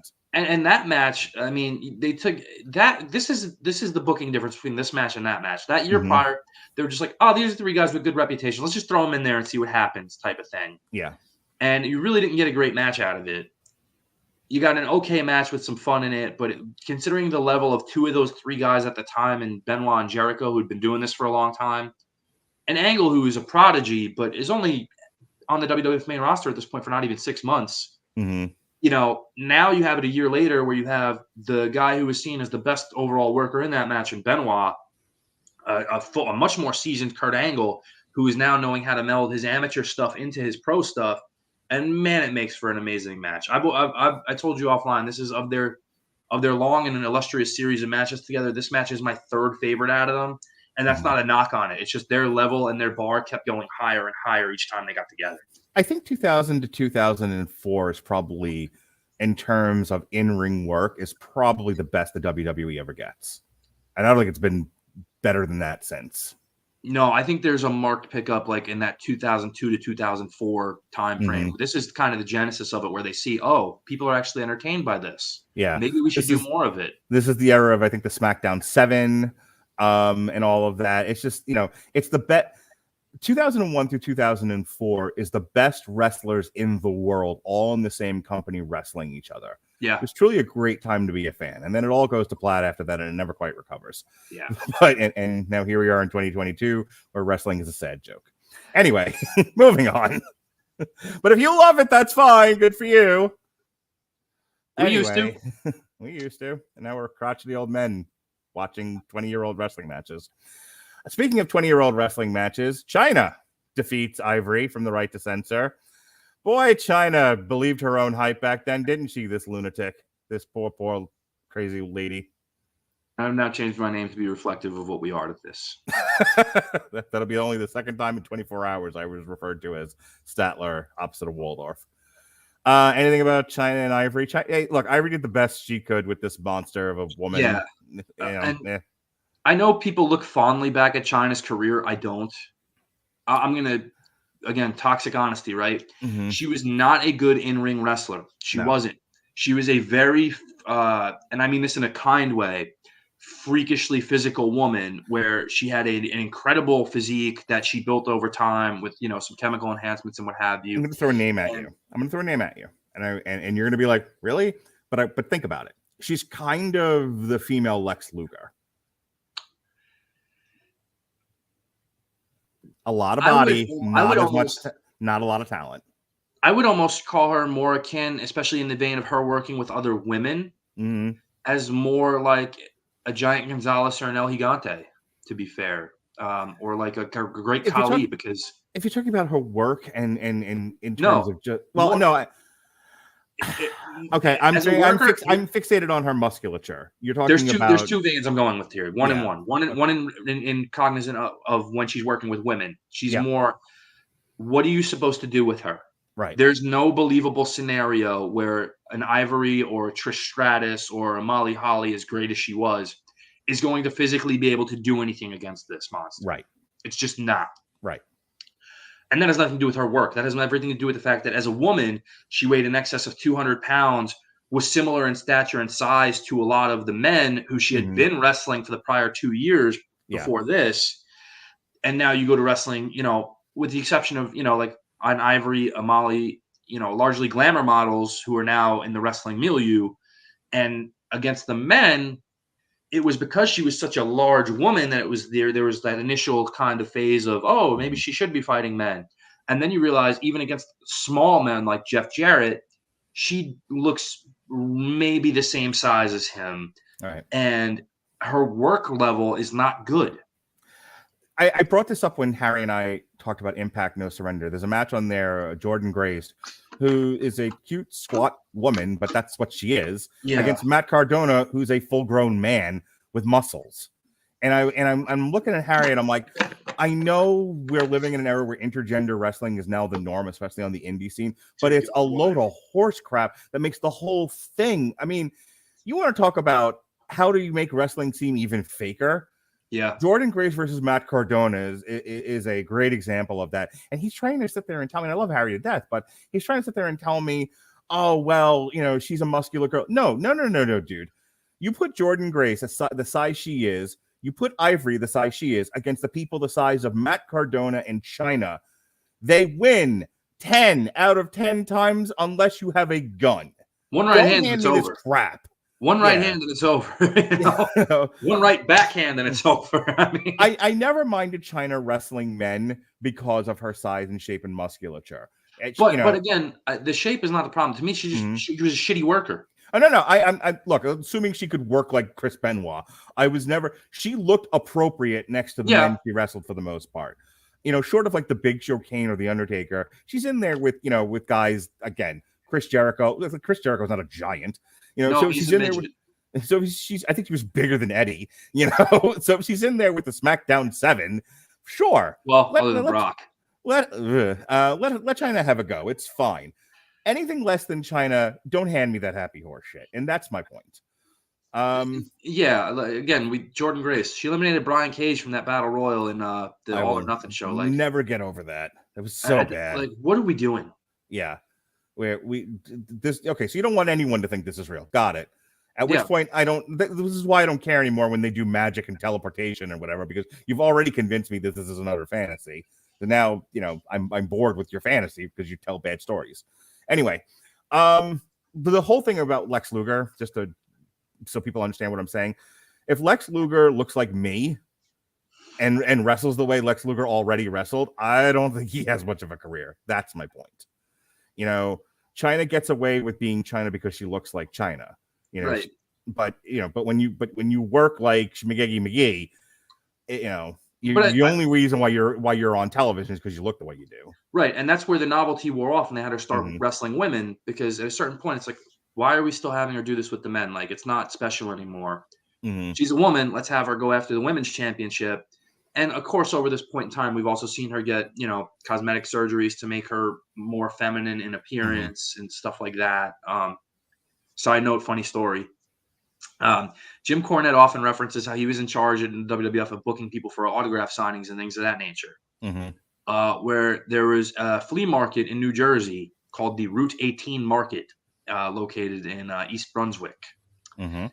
And they had a store there that was affiliated with RF Video, and it was like 3 Count Productions, I think it was the name. But they used to always book WWF stars to do autograph signings. So we used to go all the time. Me and my friends would go meet. We got to meet a lot of people there. And this one particular signing, it was supposed to be Triple H in China. And at the last minute, they changed it to Billy Gunn and the Road Dogg. And this is a story that Jim Cornette always repeats because he got in trouble by booking China and Triple H for this appearance, not knowing that China was having dental surgery. And what it was at the time, they were restructuring her jaw to be less rigid and more feminine. And so when Jim had to make the call and be like, hey, she's having, emergency dental surgery, whatever, he wasn't, I guess, supposed to say that. And he got a bunch of heat with Triple H for it, whatever. But I was supposed to be at that signing that he got in trouble for, which I always thought was funny. Let's move on here. We have Shane McMahon. Yes. The what is it? The best of 4 McMahon matches at WrestleMania, this being the first. Shane versus Vince in a nonsense match with Mick Foley as the referee. Why the fuck is Foley here? Because you need him to be there. No, you don't. You don't need Foley for anything. I understand your emotional attachment to Foley should be dead and never seen again, but you need him here because this is your big, stupid circus match. Overbooked, stupid circus, just catnip for the masses match. He's fine. So let's give the context of the story where, Vince and Shane had been in each other's throats, etc. Yeah. Vince thought he finally banishes Shane. Shane undercuts him by, on camera, buying out WCW from underneath him when Vince thought he had control of that. Gosh, I wish real life worked that way. So I can steal a company out from under you and nobody fucking notices. Yeah. Especially that company. I wouldn't have minded that. Yeah. I don't think Shane would have either, but anyway, we get that. That's where the drama from this is leading. And initially, Shane is portrayed in WCW is portrayed as the underdog baby faces against this evil emperor who's trying to just crush them and own them and take control. And Shane's like, no, I'm taking this out from you. You're not going to do this. And they show the WCW guys in the skybox rooting Shane on. Which is what it was, the Natural Born Thrillers and Booker T. Yeah. We bought WCW and you were expecting to see like Goldberg and Flair and Sting, and it's like, oh, it's Kevin Nash's fucking flunkies. Got it. No, it's not even Kevin Nash. No, it's flunkies. Yeah, it's the Natural Born Thrillers. Yeah, that's what they got. It's them, Hugh Morris and Chavo, like. So bad. And I love Chavo. But this is not. I'm not even gonna. It's that's a whole third hour, and I don't want to be here that long. But yeah, that is what is always. I really, there is a discussion that needs to be had about the invasion. No, there's not. Piss poor and poorly managed it was. And Bruce Pritchard's thing, I'm going to say this just so I can get it off my chest, and then we can move on. But Bruce Pritchard's explanation to Conrad has never held water with me. He was like, well, all we got was the Natural Born Thrillers and Hugh Morris. What were we supposed to do? I don't know. Have patience? Wait? Maybe don't immediately turn Diamond Dallas Page into a weirdo stalker for Undertaker's not hot wife. When you think about don't refer to Booker T as an illiterate moron all the time and have him job out to The Rock every single week. So the stuff with the invasion starts in earnest in April, May, right? It ends in November, and the following month Flair showed up. And then not too long after that, Hogan and Hall and Nash showed up. And not too long after that, Goldberg and Steiner show up. What do you mean? What were we supposed to do? And don't tell me you didn't know if you were going to get those people. You knew when their contracts were up, asshole. I hate Bruce Pritchard because he's such a liar. Like, if he had just said, we didn't want to wait, we had what we had, we didn't know if people would want to come into the WWE, that I can believe is an explanation. And so they were like, well, you go to war with the army you have, not the one you hope to get. Yeah. Fine, I get it. I still think then don't bother with this stupid invasion angle then. Just don't do it. But at least I understand your logic. To say, like, to not even acknowledge that, even in hindsight, makes Bruce Pritchard just the worst kind of carny liar dumbass I've ever seen. Well, yeah. The truth. To dispute that, or no? I want you to say yes, Radulich, and move on. Yeah. All right. So anyway, Vince and Shane. Yeah. With Shit Foley as the referee. This match is the culmination of about 30 stupid storylines in one. The only one that mattered is Vince McMahon making Trish Stratus bark like a dog. Right. So let's touch on that for a moment. It's the best. Vince has been flaunting this affair in front of his wife, Linda, for months that he's been having with Canadian blonde bombshell Trish Stratus. Mm-hmm. Openly doing shit on TV, like being seen in very provocative situations with her, tonguing her in front of his own wife, who's supposed to be catatonic in a wheelchair from all these events that have gone on, which is absurdly stupid in its own right. Mm-hmm. And when I say tonguing, I'm not exaggerating. You literally see them tonguing each other on SmackDown. It's quite disturbing. Oh, it's gross. It is gross and awesome at the same time. Because I think they were going for gross, and they succeeded in spades. Yeah, and On top of that, he's now made Trish look like a fool by, you're not above my daughter, please. And we all know where that goes in real life. And this has been right here is Stephanie McMahon's boobs, okay? Yeah. So at that point, he's humiliated Trish by having her strip on television in Washington, almost to the point of nudity. Paul Heyman gives the great line, "Hey Ma, I came to Washington and I'm going to get to see Bush." So good. Yeah. Bush, of course, was the president of the United States at the time. Not HWW was the president. So therein lies the humor. But yeah, he does this humiliating thing where he makes her bark like a dog on all fours in her bra and a very, very small thong, and does this. And, she gets her revenge in this match by hitting him with a chair or something at some point. Whatever. And she always says, "Oh, well, you could justify that moment because I got my revenge." And that's what people remember. No, they don't.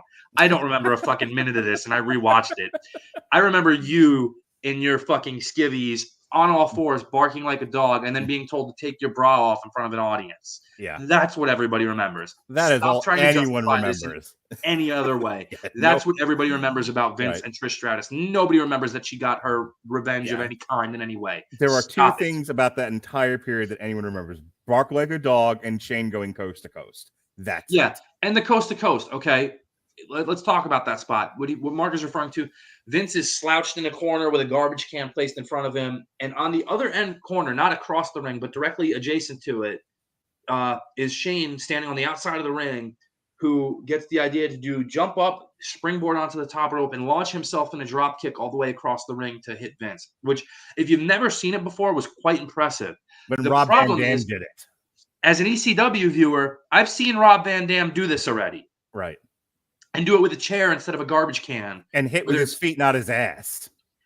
And landed with his feet into somebody, not landing on his ass, and then kicking while he's on the ground. Yeah. And I don't beleaguer Shane for trying that. Good on Shane for trying it, knowing he needed to do something big in that match to make it entertaining. Good on him. And I understand the ring is bigger. It's a harder thing, and that's fair. But this was me being the wrestling snob and people losing their shit. Oh my God, this is what he did. Yeah, I liked it better when Rob Van Dam did it a year ago. Right. That was always my problem with it. It was like, one, what is wrong with you psychologically that you felt the need to do, when you're Shane McMahon in the position that you're in and you're looking around at the wrestling landscape and like, I'm going to steal Rob Van Dam stuff. Like, what did Rob Van Dam do to deserve that? Yeah. That always sat really wrong with me. Because you just had a feeling at a certain point, Rob Van Dam's going to be there. It's just a matter of time. And sure enough, he shows up. I think it's 3 months later. Right. And you've now taken the Van Terminator spot from him when he could have broken that out for the match. That would have meant a whole lot more to him and his career than it does to Shane. And Shane's a character in a storyline. He's not a wrestler. He never was, never will be. I don't care how many things he jumped off of. Yeah. Onto his head even. And again, it's not that we're shitting on him for it. Like, no. It's insane. Look, Shane McMahon is responsible for some of the most memorable parts of that era. Like the King of the Ring with him and Kurt Angle, where he goes head first through glass. Oi. I don't remember a lot these days, but boy, do I remember that. Steve Blackman at SummerSlam, where he falls backward off of that platform and nearly kills himself, which we'll get to again. I think him. What is it? Him in the big? Was it him in the Big Show or him in the Big Show? Okay, where he went off the Titantron at SummerSlam. Yeah, dives through the platform thing and into an ordinary drinking glass. Observe. Look, I get it. but that's the thing. It's like we're not shitting on him for it. We're shitting on the theft of the idea as a whole. Yeah, and where it was placed in this. So we have that storyline going on where Shane is proving himself to Vince, etc.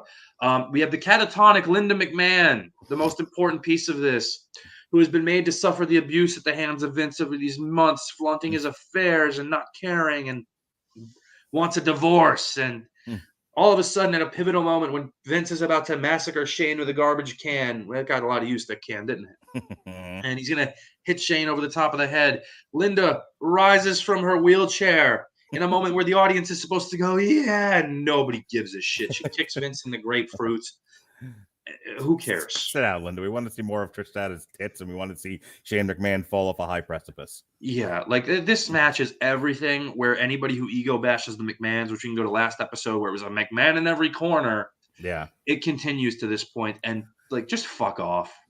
Speaking of just fuck off, what happens when we take 6 men and don't give them any parameters and a lot of bric-a-brac and say, Try to outdo what you've done twice already. Oi. this goddamn man. I watched this with my kid. I told Jones, you gotta come. Like, Jonas, you like it when wrestlers nearly kill themselves. Come here, let's watch this together. And he loved it. He thought it was fantastic. But then he like me, likes to see idiots mutilate themselves. Yeah. And here's the thing. His reaction at the end of this match was he looked at me and he was like, this was fun, and I enjoy spending time with you, Father. But these are the most dumbass people I've ever seen. Who does this crap? And then he went to go play a Switch. And that to me is I know everyone just jerks off to this sort of thing. Like there's just an entire generation of wrestling fans who think this is the height of the art form. Yeah. It's not. Please, let's not kid ourselves here. These are the two schools of wrestling fans of what things are great on. There's the Angle Benoit school, and there's the Demolition Derby with Human Bodies TLC school. Mm-hmm. And me just growing up in the era I did and being a very, traditional wrestling fan in a lot of ways, I'm always more leaning on the side of Angle Benoit type stuff than I am on this side of stuff, even though I can appreciate it when it's done well and those things in the scheme of things matter. When you have a table spot that matters and really plays into things. Like I'll always cite the example of how Bret Hart and Kevin Nash did their table spot at Survivor Series, where that was a holy shit moment where a guy took an insane bump through a table at the time. And it wasn't something done for spectacle where it was done 30 more times in the match. Right. That one table spot means more than pretty much 99% of the spots in this match put together. To his credit, and you're going to hate that I'm going to say this, and you're going to argue with me, but that's fine. That's what we're here for. At least when Foley went hither and yon off the cage, we hadn't seen it before. Not quite that way. Not hurled off to his doom. Yeah. No, I can agree with that. You know, and that's the difference. But here's the funny part of that whole thing. If you'll remember, Vince approaches Foley backstage, never again. And now we're at TLC. Yeah, I see your point. It's just like, you know, even like the last man standing match at the Royal Rumble. Like, Vince, Vince, do I have your approval? We'll see how the ratings do. Even what an asshole thing to say to somebody. Like let's see you get concussed and beaten by all hell with a chair in the head in front of your wife and kids, even. Yeah, and then hey, by the way, let's do this thing where you get handcuffed and do it again the next year, and yeah, this goes on and on. But again, like we're talking about these three teams specifically who have been married to each other for almost 2 years at this point, almost exclusively, with minor appearances from the APA and Too Cool and the Hollies along the way. And it all kicked off with that ladder match between the Hardys and Edge and Christian. Right. And those guys, that ladder match is a work of art. It really is. Those guys worked their tails off, made spots happen in that match with those ladders where they meant something. It wasn't just. It seemed organic. It was something that Jim Cornette talks about, and me and my son were laughing hysterically at. Was if you look at the ladder match with Edge and Christian, those guys are having a wrestling match. There happens to be a ladder there, as opposed to we have to build, these massive bits of construction, these set pieces for us to fall into. Yeah. And my son even, Jim Cornette's like, why would you stop in the middle of a blood feud brawl to build a collection of tables to fall neatly into? And my son even picked up. He's fucking 8, man. And he's even why are we playing a Rector set when I'm trying to do this? Do you know how many times he yelled, "Go for the title, everyone's dead"? Meanwhile, there's Bubba Ray Dudley building, the 4 stack of tables. Yeah. He's building an Eiffel Tower of tables. It's ridiculous. Like this is just excess for the sake of excess. Mm-hmm. And again, I know people look fondly on this match and think this was the greatest time ever. Yeah. If you want a microcosm of the hotshot booking of this era, this is what it is. We're just going to continually build these dangerous, stupid ideas and spots until there's nowhere else we can go but down from here. Right. And it's just, I'm not going to shit on any of the guys who were involved in this because I'm sure they were constructed and told, hey, remember when you did this? We need something better than that. Right. And it's like, well, shit, what do you want us to do here? And they take massive, insane, and stupid risks throughout this thing. I think this is the one where Jeff Hardy tried to walk across 3 ladders and couldn't get it done. Yeah, he tries to do the ladder tippy toe spot, which is just like, Jesus, like what? It's amazing that it didn't end worse than it did. It's amazing no one doesn't die in those things. Well, look at the long-term ramifications of these things where Edge gets taken out, ends his career prematurely until very recently. But the guy missed, let's call it 10 years of his prime because of the stuff from these matches. Yep. Jeff develops a horrible painkiller addiction that spirals into other things and takes a lot of years away from his prime. Mm-hmm. Christian, who undoubtedly got concussed at least once or twice during these things, because of future concussions, has to retire in his prime, misses about 10 years of his career.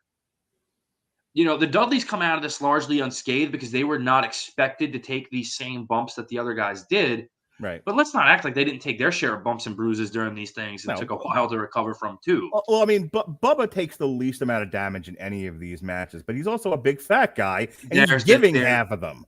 There's the thing. He has a body that's a little more capable of taking these types of things than the other guys. It's always, we'll bring up McFoley again. Foley had a body that was able to sustain this amount of punishment because of his build, whereas JT Smith in ECW, who loved and idolized him, tried to do the same things and broke his leg and ended his career. Right. And but look at the spot that ends this thing with Devon, where Edge, spears him midair.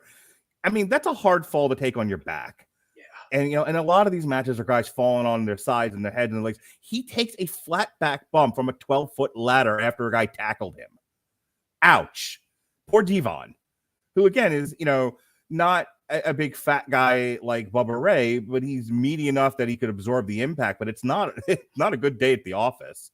And then, like you said, then there's the other guys who are all, falling on their heads. And look at what it did to poor Matt Hardy. I mean, he went crazy and became a lunatic for a while. I'm not playing that entirely. Pat, is your camera frozen? I think Pat either got disconnected or he froze. Let's go ahead and wait for him to come back. I'm going to go ahead and move on here. Hope Pat is able to come back and join us. All right. So next we have, the gimmick battle royal, which is always fun. That one is just hilarity. I remember watching it live, and I have fond memories of this. I've heard Jim Cornette tell the story of him and Bruce Pritchard grabbing each other and punching each other in the eye, apparently. This is won by the Iron Sheik because he's the only one there who can't take a bump, but then I think he gets beat up by Sergeant Slaughter because we have to have a happy ending. It's fine. I think the only one that truly shocked me in terms of gimmicks, like really that of all the silly gimmicks you could throw into this stupid match, you threw in the gobbledygooker. All right, fair enough. Let's move on to the Undertaker versus Triple H. I like this match. I think not every Undertaker Triple H match has been the best thing ever, but I think here the two of them are young enough, work well enough, and have enough momentum to where the Undertaker and Triple H put on a solid match at this show. One of the few that they'll do together, because they both have their own separate issues in the ring, and then when you put them together, it's sometimes just terrible. But here, I think it's one of the better ones. What do you think, Pat? Sorry, I got disconnected there for a second. I know you did. Yeah. No, as far as Triple H Undertaker, the thing with this match is these are two guys who we've established as main event guys and we don't have anything for. Let's just throw them in together. Mm-hmm. And so it's a very minute buildup with the bike and stuff. And these are two guys who have to go all out again to try to get something watchable. It kind of reminds me of Taker and Diesel, to where it's like, well, you've wrestled there. Each of you collectively have wrestled everybody else in this company. You might as well wrestle each other now. Yeah. And, it's not as though they hadn't worked together, whereas Taker and Diesel hadn't worked together at this point. But Triple H and Taker had, but in different iterations of those characters. Yeah. We had the Greenwich Schnob Triple H work with the Dead Man, Purple Gloved Undertaker. But we never had them in this vein at this time where they're each right. Triple H specifically is really peaking in his career at this point in time. And Taker is just coming back after a significant layoff. It's his first WrestleMania back. So it's in Houston, his backyard, as he likes to refer to it. Mm-hmm. And here's the thing that hurts this match, and it's a shame because I think as a match, it's better than the previous two matches we just talked about with Vince and Shane and the TLC match. They're doing stuff where you get that choke slam through that staging area, and there's no collective point for the audience to kind of catch their breath off of these things and kind of just reassess where this will make it more than what it was. And I think that hurts this match a little bit. And I do agree with you. I think it's of the WrestleMania matches they've had together, it's easily the best one. Mm-hmm. Both guys are physically much more capable at this stage than they are later. I think I have a soft spot for the Hell in the Cell in Miami, but that might be because it was the end of an era, and I was, God help me, I was nostalgic. Yeah, I wasn't. So this one to me was their best match together. I'm trying to think of other Undertaker versus Triple H matches as a whole. They're not really something that occurred on a regular basis. I guess in the event that Triple H wanted to do something special with the Undertaker down the road, lo and behold. But I think it's probably safe to say this is there's King of the Ring too. That stunk. Let's call this their best match together from my end anyway. Yeah. And it's a fine match. There's nothing really outrageously terrible about it. I would say of the 20 some odd WrestleMania matches the Undertaker had, I think this is one of the better ones. I would absolutely venture to say it's one of his better WrestleMania matches. I think it's probably I hate that Bruce Pritchard it, but it's probably in the top 5 for sure. But again, Triple H at this point in time is really peaking in terms of what he can do as a performer, and I think he gets and deserves a lot of the credit for this. He bumped his ass off. Yeah. He took really the harder, more difficult spills in this one. And at the end, he really does everything he can to make The Undertaker look strong going forward. And I think he accomplished that. And while I tend to crap on these two guys fairly regularly, Triple H in end of 99 into this part until he gets hurt is really, really good. The Rock came into this company in 1996. It took this long to be a bona fide main event superstar in his own right, whether Austin is there or not. Because the year before, they didn't have that much confidence in him. And the year before that, he was the top heel in the company, but Austin is the one that sells WrestleMania 15. Yeah. And then before that, it didn't matter. So from 1996 to 2001, 5 years. It takes 5 years to create from soup to nuts a bona fide main event in his own right, can sell a pay-per-view on just his name star after Austin and The Undertaker. It's pretty amazing when you think about it and you put it in those terms. And this is the celebration of that. It's the really outside of maybe Goldberg, Austin and The Rock in 2001 are the two most popular bona fide superstars in all of pro wrestling, and they are meeting head to head on the biggest possible stage you can set a wrestling event. That's fairly monumental. And I think that's why I wanted to spend the 2 hours we're doing on just this one show, because I don't want to undersell how important it is in the history of WrestleMania matches. It's the Hogan Savage of this era. And it's the only time it ever really happens in that way. Much like Hogan and Savage. I mean, will they wrestle each other a dozen more times? Sure. Will Austin and The Rock wrestle each other a dozen more times? Sure. But in terms of legacy, importance, again, WrestleMania 5, WrestleMania 17. Those are it. I mean, it's up there in terms of like the biggest main event you could put together at the time. It's Hogan Andre, you know. And I'm sorry for running off again, but I'm using Zenwise green tea extract, which is a great non-GMO vegan-friendly product that helps you with your digestive system, helps you to extract all things from there, helps burn belly fat. It's a great product. I highly recommend it. Hey, speaking of great products, we're talking about the build to two of the biggest main event stars of all time, essentially. Yep. And there's a great video package to it set to the song My Way by Limp Bizkit. And I, for the life of me, hadn't heard this song in a long time, but then I realized I had this product called Amazon Music, and I could listen to that song whenever I wanted if I hated myself and wanted to listen to Limp Bizkit. But there's other songs on there I don't hate and I like to listen to a lot, Mark.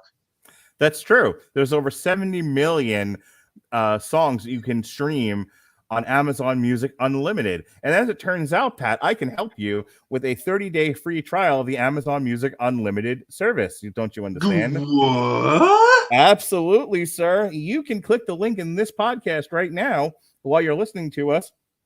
It'll take you to getamazonmusic.com/W2M network, and you can fill out the information and take on a free 30-day trial of the Amazon Unlimited. And then you can listen to all the Limp Bizkit you want, and it won't cost you a thing.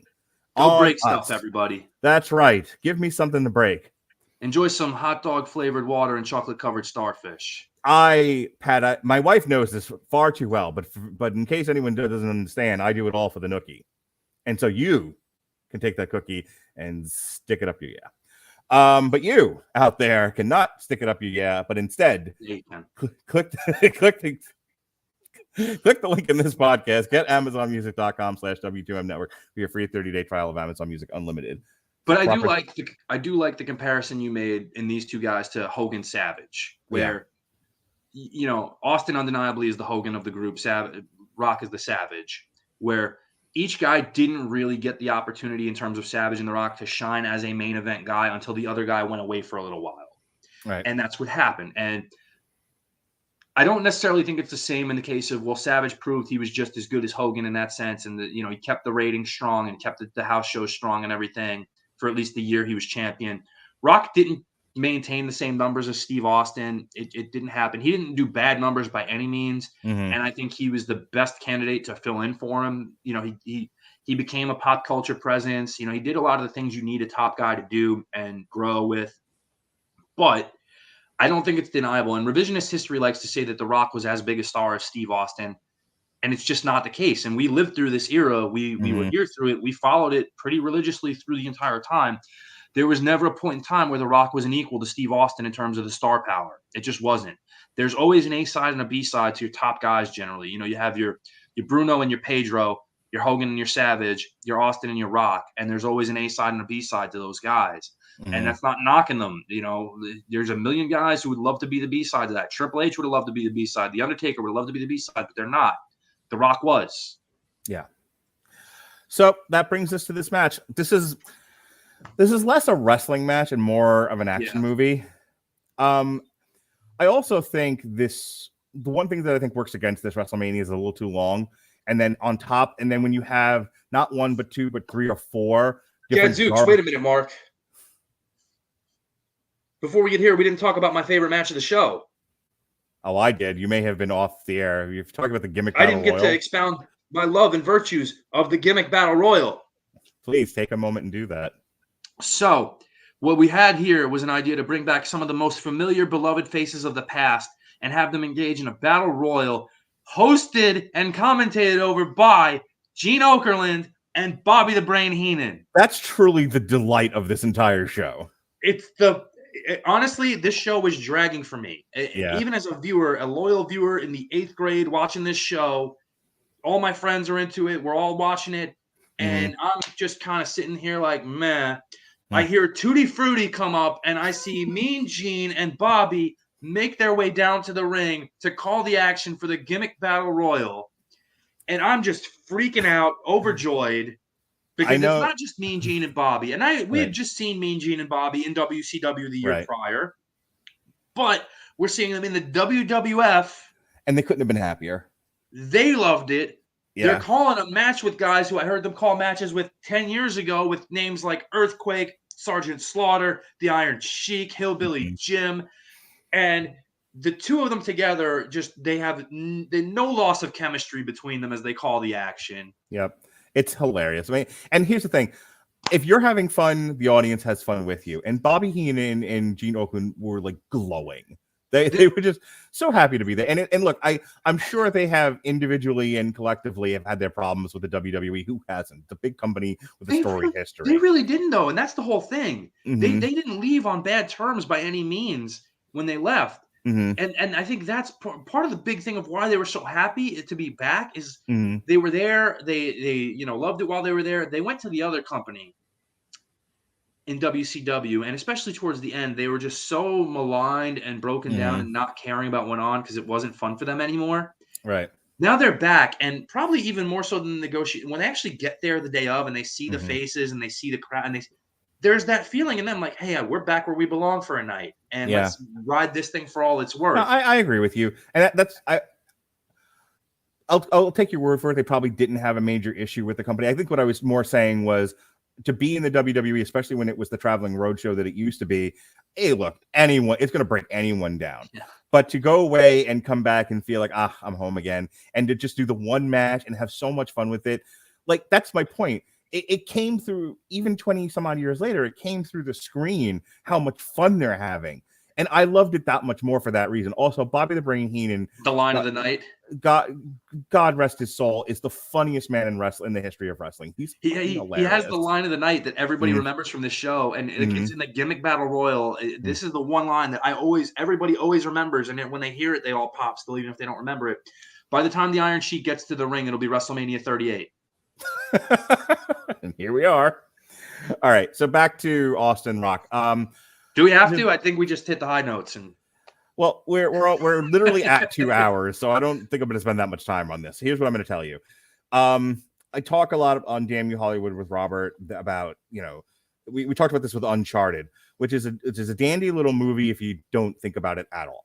If you're just watching 2 hours of jingling keys and sexy men with sexy abs and sexy women with sexy boobs, it's fine. It is perfectly serviceable and adequate if you know nothing else about this product.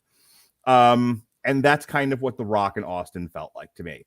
This was almost no psychology to it. Almost had a little bit, like bare minimum, like just enough of a plot thread here to get you from point A to point B. But it is just like, we know we have a stadium full of people. We know that no one's looking for Regal versus Ultimo Dragon. They want car chases and explosions and jingling keys and bric-a-brac. So that's what we're going to give them. I mean, to their credit, they knew the assignment, they knew the audience, and they delivered 110%. I don't love it, but I know what it is, and they knew what it is, and that's why it is what it is. And they still try to fit some wrestling into here. Like, they try. They try. Like, they do the spot where Steve Austin puts on the $1 Million Dream, and The Rock does the turnbuckle escape a la Bret Hart, who got one over on Austin, but Austin this time is smart enough to let go of the hold. They do the sharpshooter spot, harkening back to WrestleMania 13, as fucking horrible as a journey concert. It's a journey concert. It is. We're going to play all the hits that everyone loves, And then when they break out the new song, it stinks and the audience boos. Yup.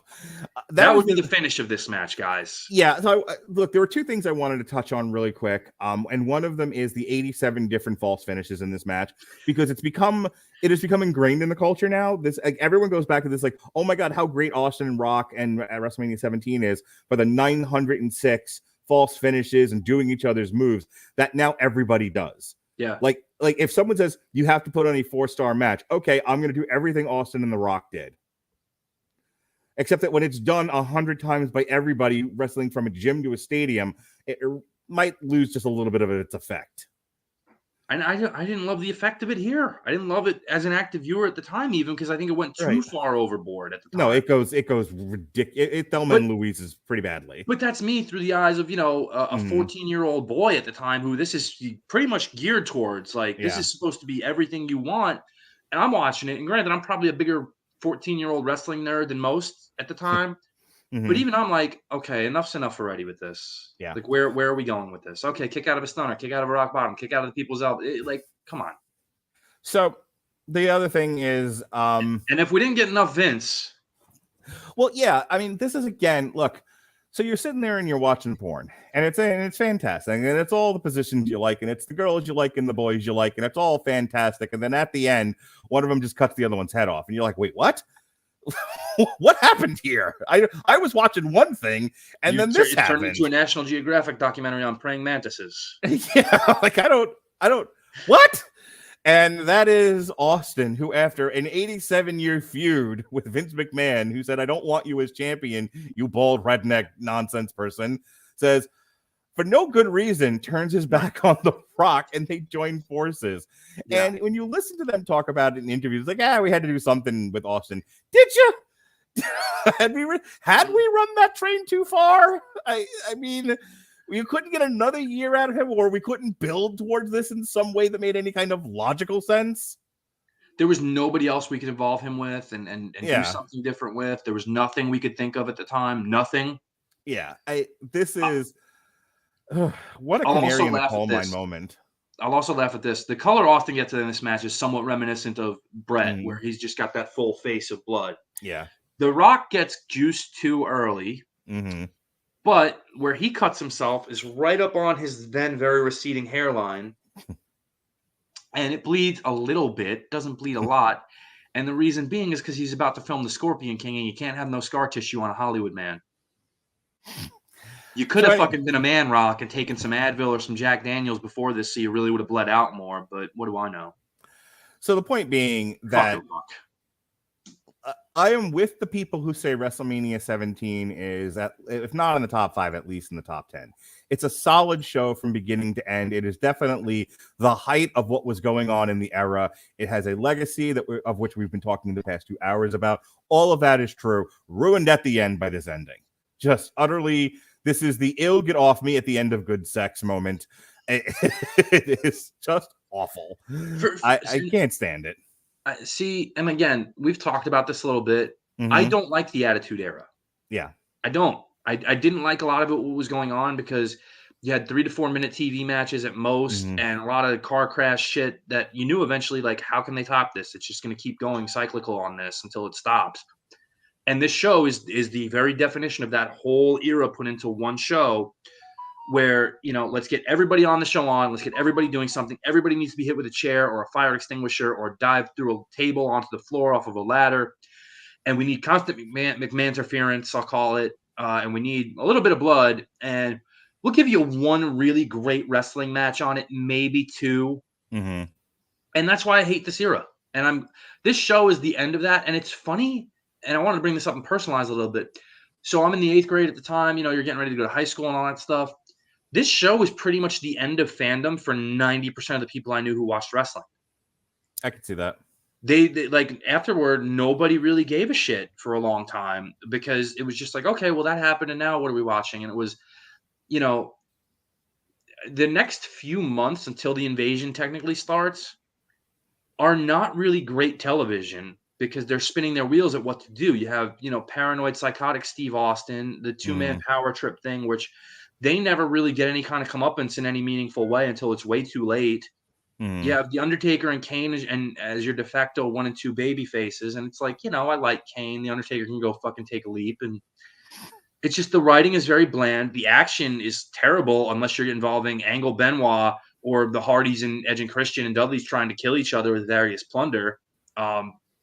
And then they try to get creative and they try to do a light heavyweight division again, but they don't understand what made the WCW light heavyweight division great is what you're doing with Edge, Christian, and the Hardy Boys and Dudleys right now. The car crash aspect of it, where they're breaking all this shit out you've never seen before. And it gets very bad, and it gets worse and worse until it gets better. You know, early 2002, I think, is kind of the come up on a lot of, we've been doing this, we need to kind of focus here. But a lot of that bad shit's still present then. Yeah. So that's it. That is the Mania of WrestleMania 17. Next month, I have the schedule actually in front of me. I've learned now. First, Pat will be back on March 10th. We had to put this off because Pat had some personal business. So we're going to get to Chapter 8. We're going to do Hagler versus Hearns. And then on March 23rd, we're going to do the Mania of WrestleMania 18 and 19, which is the invasion and the rise of Brock Lesnar. March 31st is Hagler versus Leonard. And then we end things finally April 6th. This is a part of our 2-week celebration of all things WrestleMania. We are ending this series. We are done. Over. Kaput. We are ending with the Mania of WrestleMania 20 finale of this over year-long series that we started here, looking at the history of WrestleMania matches, which I've had a really good time with. And we'll have to figure out what we're going to do next when it's all said and done. But that's it. That's the plan. We have 2 more of these left. WrestleMania 18 and 19 on March 23rd, and then WrestleMania 20. But hey, I'm never done with Pat. There's always something else cooking. We've obviously got more boxing coming up. But hey, Pat pitched me a while back. He was, you know, in one of his in one of his staycations at home, where he was watching TV and reliving some of his favorite shows. He started watching Oz. And flooded our personal chat with his remembrances of a show once loved, and said, we need to talk about this. So we're going to spend an hour talking about our favorite moments from the show Oz. And that'll be April 14th on my calendar at the moment. And that's not all. Last thing, Pat doesn't always pitch me a new show. Pat doesn't like a lot of new TV or much of anything new these days, but he still likes Hillary Duff. and Hilary Duff's in a show that nobody likes called How I Met Your Father, which despite that has been renewed for a second season on Hulu. So we're going to review season 1 of How I Met Your Father on April 25th. And that's all the plugs I have for Pat for now. In the meantime, later on tonight, I've got more shows. I got a rescheduled show from Sunday, which we didn't do because I lost power. It'll be myself and Jason Teasley reviewing Spike Lee's Do the Right Thing, Malcolm X's Old Boy, Shut Up, Pat. And before that, we've got the Metal Hammer of Doom. We'll be reviewing Halo by the band Amorphous. Tomorrow. Amorphous, like a blob? Amorphous, yes. Alexis Hano will be providing a lecture that I will be present for about the history of animation and Cuphead Season 1. And then that's all back. When that's all done, she'll come back later on in the evening with the Protocol son, Jason Teasley, and we'll be reviewing Peacemaker Season 1. Friday, we have a re-airing of Allegiant, Apoptosis. We'll be re-airing our discussion of The Wire from Everyone Loves a Bad Guy a few years ago. And then Saturday night, it's all right for fights, if you ask me. We've got the Everyone Loves a Bad Guy for Batman Rogues Villains from a few years ago. And myself and Robert Winfrey, whether he remembers it or not, will be doing a alternative commentary for Chris Colbert versus Hector Luis Garcia on Showtime, which is a super featherweight WBA eliminator now since Robert Gutierrez got the COVID. Yep. That's it. That's all for me. Thanks. I'm driving. Pat, you got anything? Nope. Death, taxes, and Hilary Duff. The only certainties in life. Indeed. Folks, thanks for joining us here on the Mania of WrestleMania. For Pat Mullin, I'm Mark Radulich. Be well, be safe, and behave.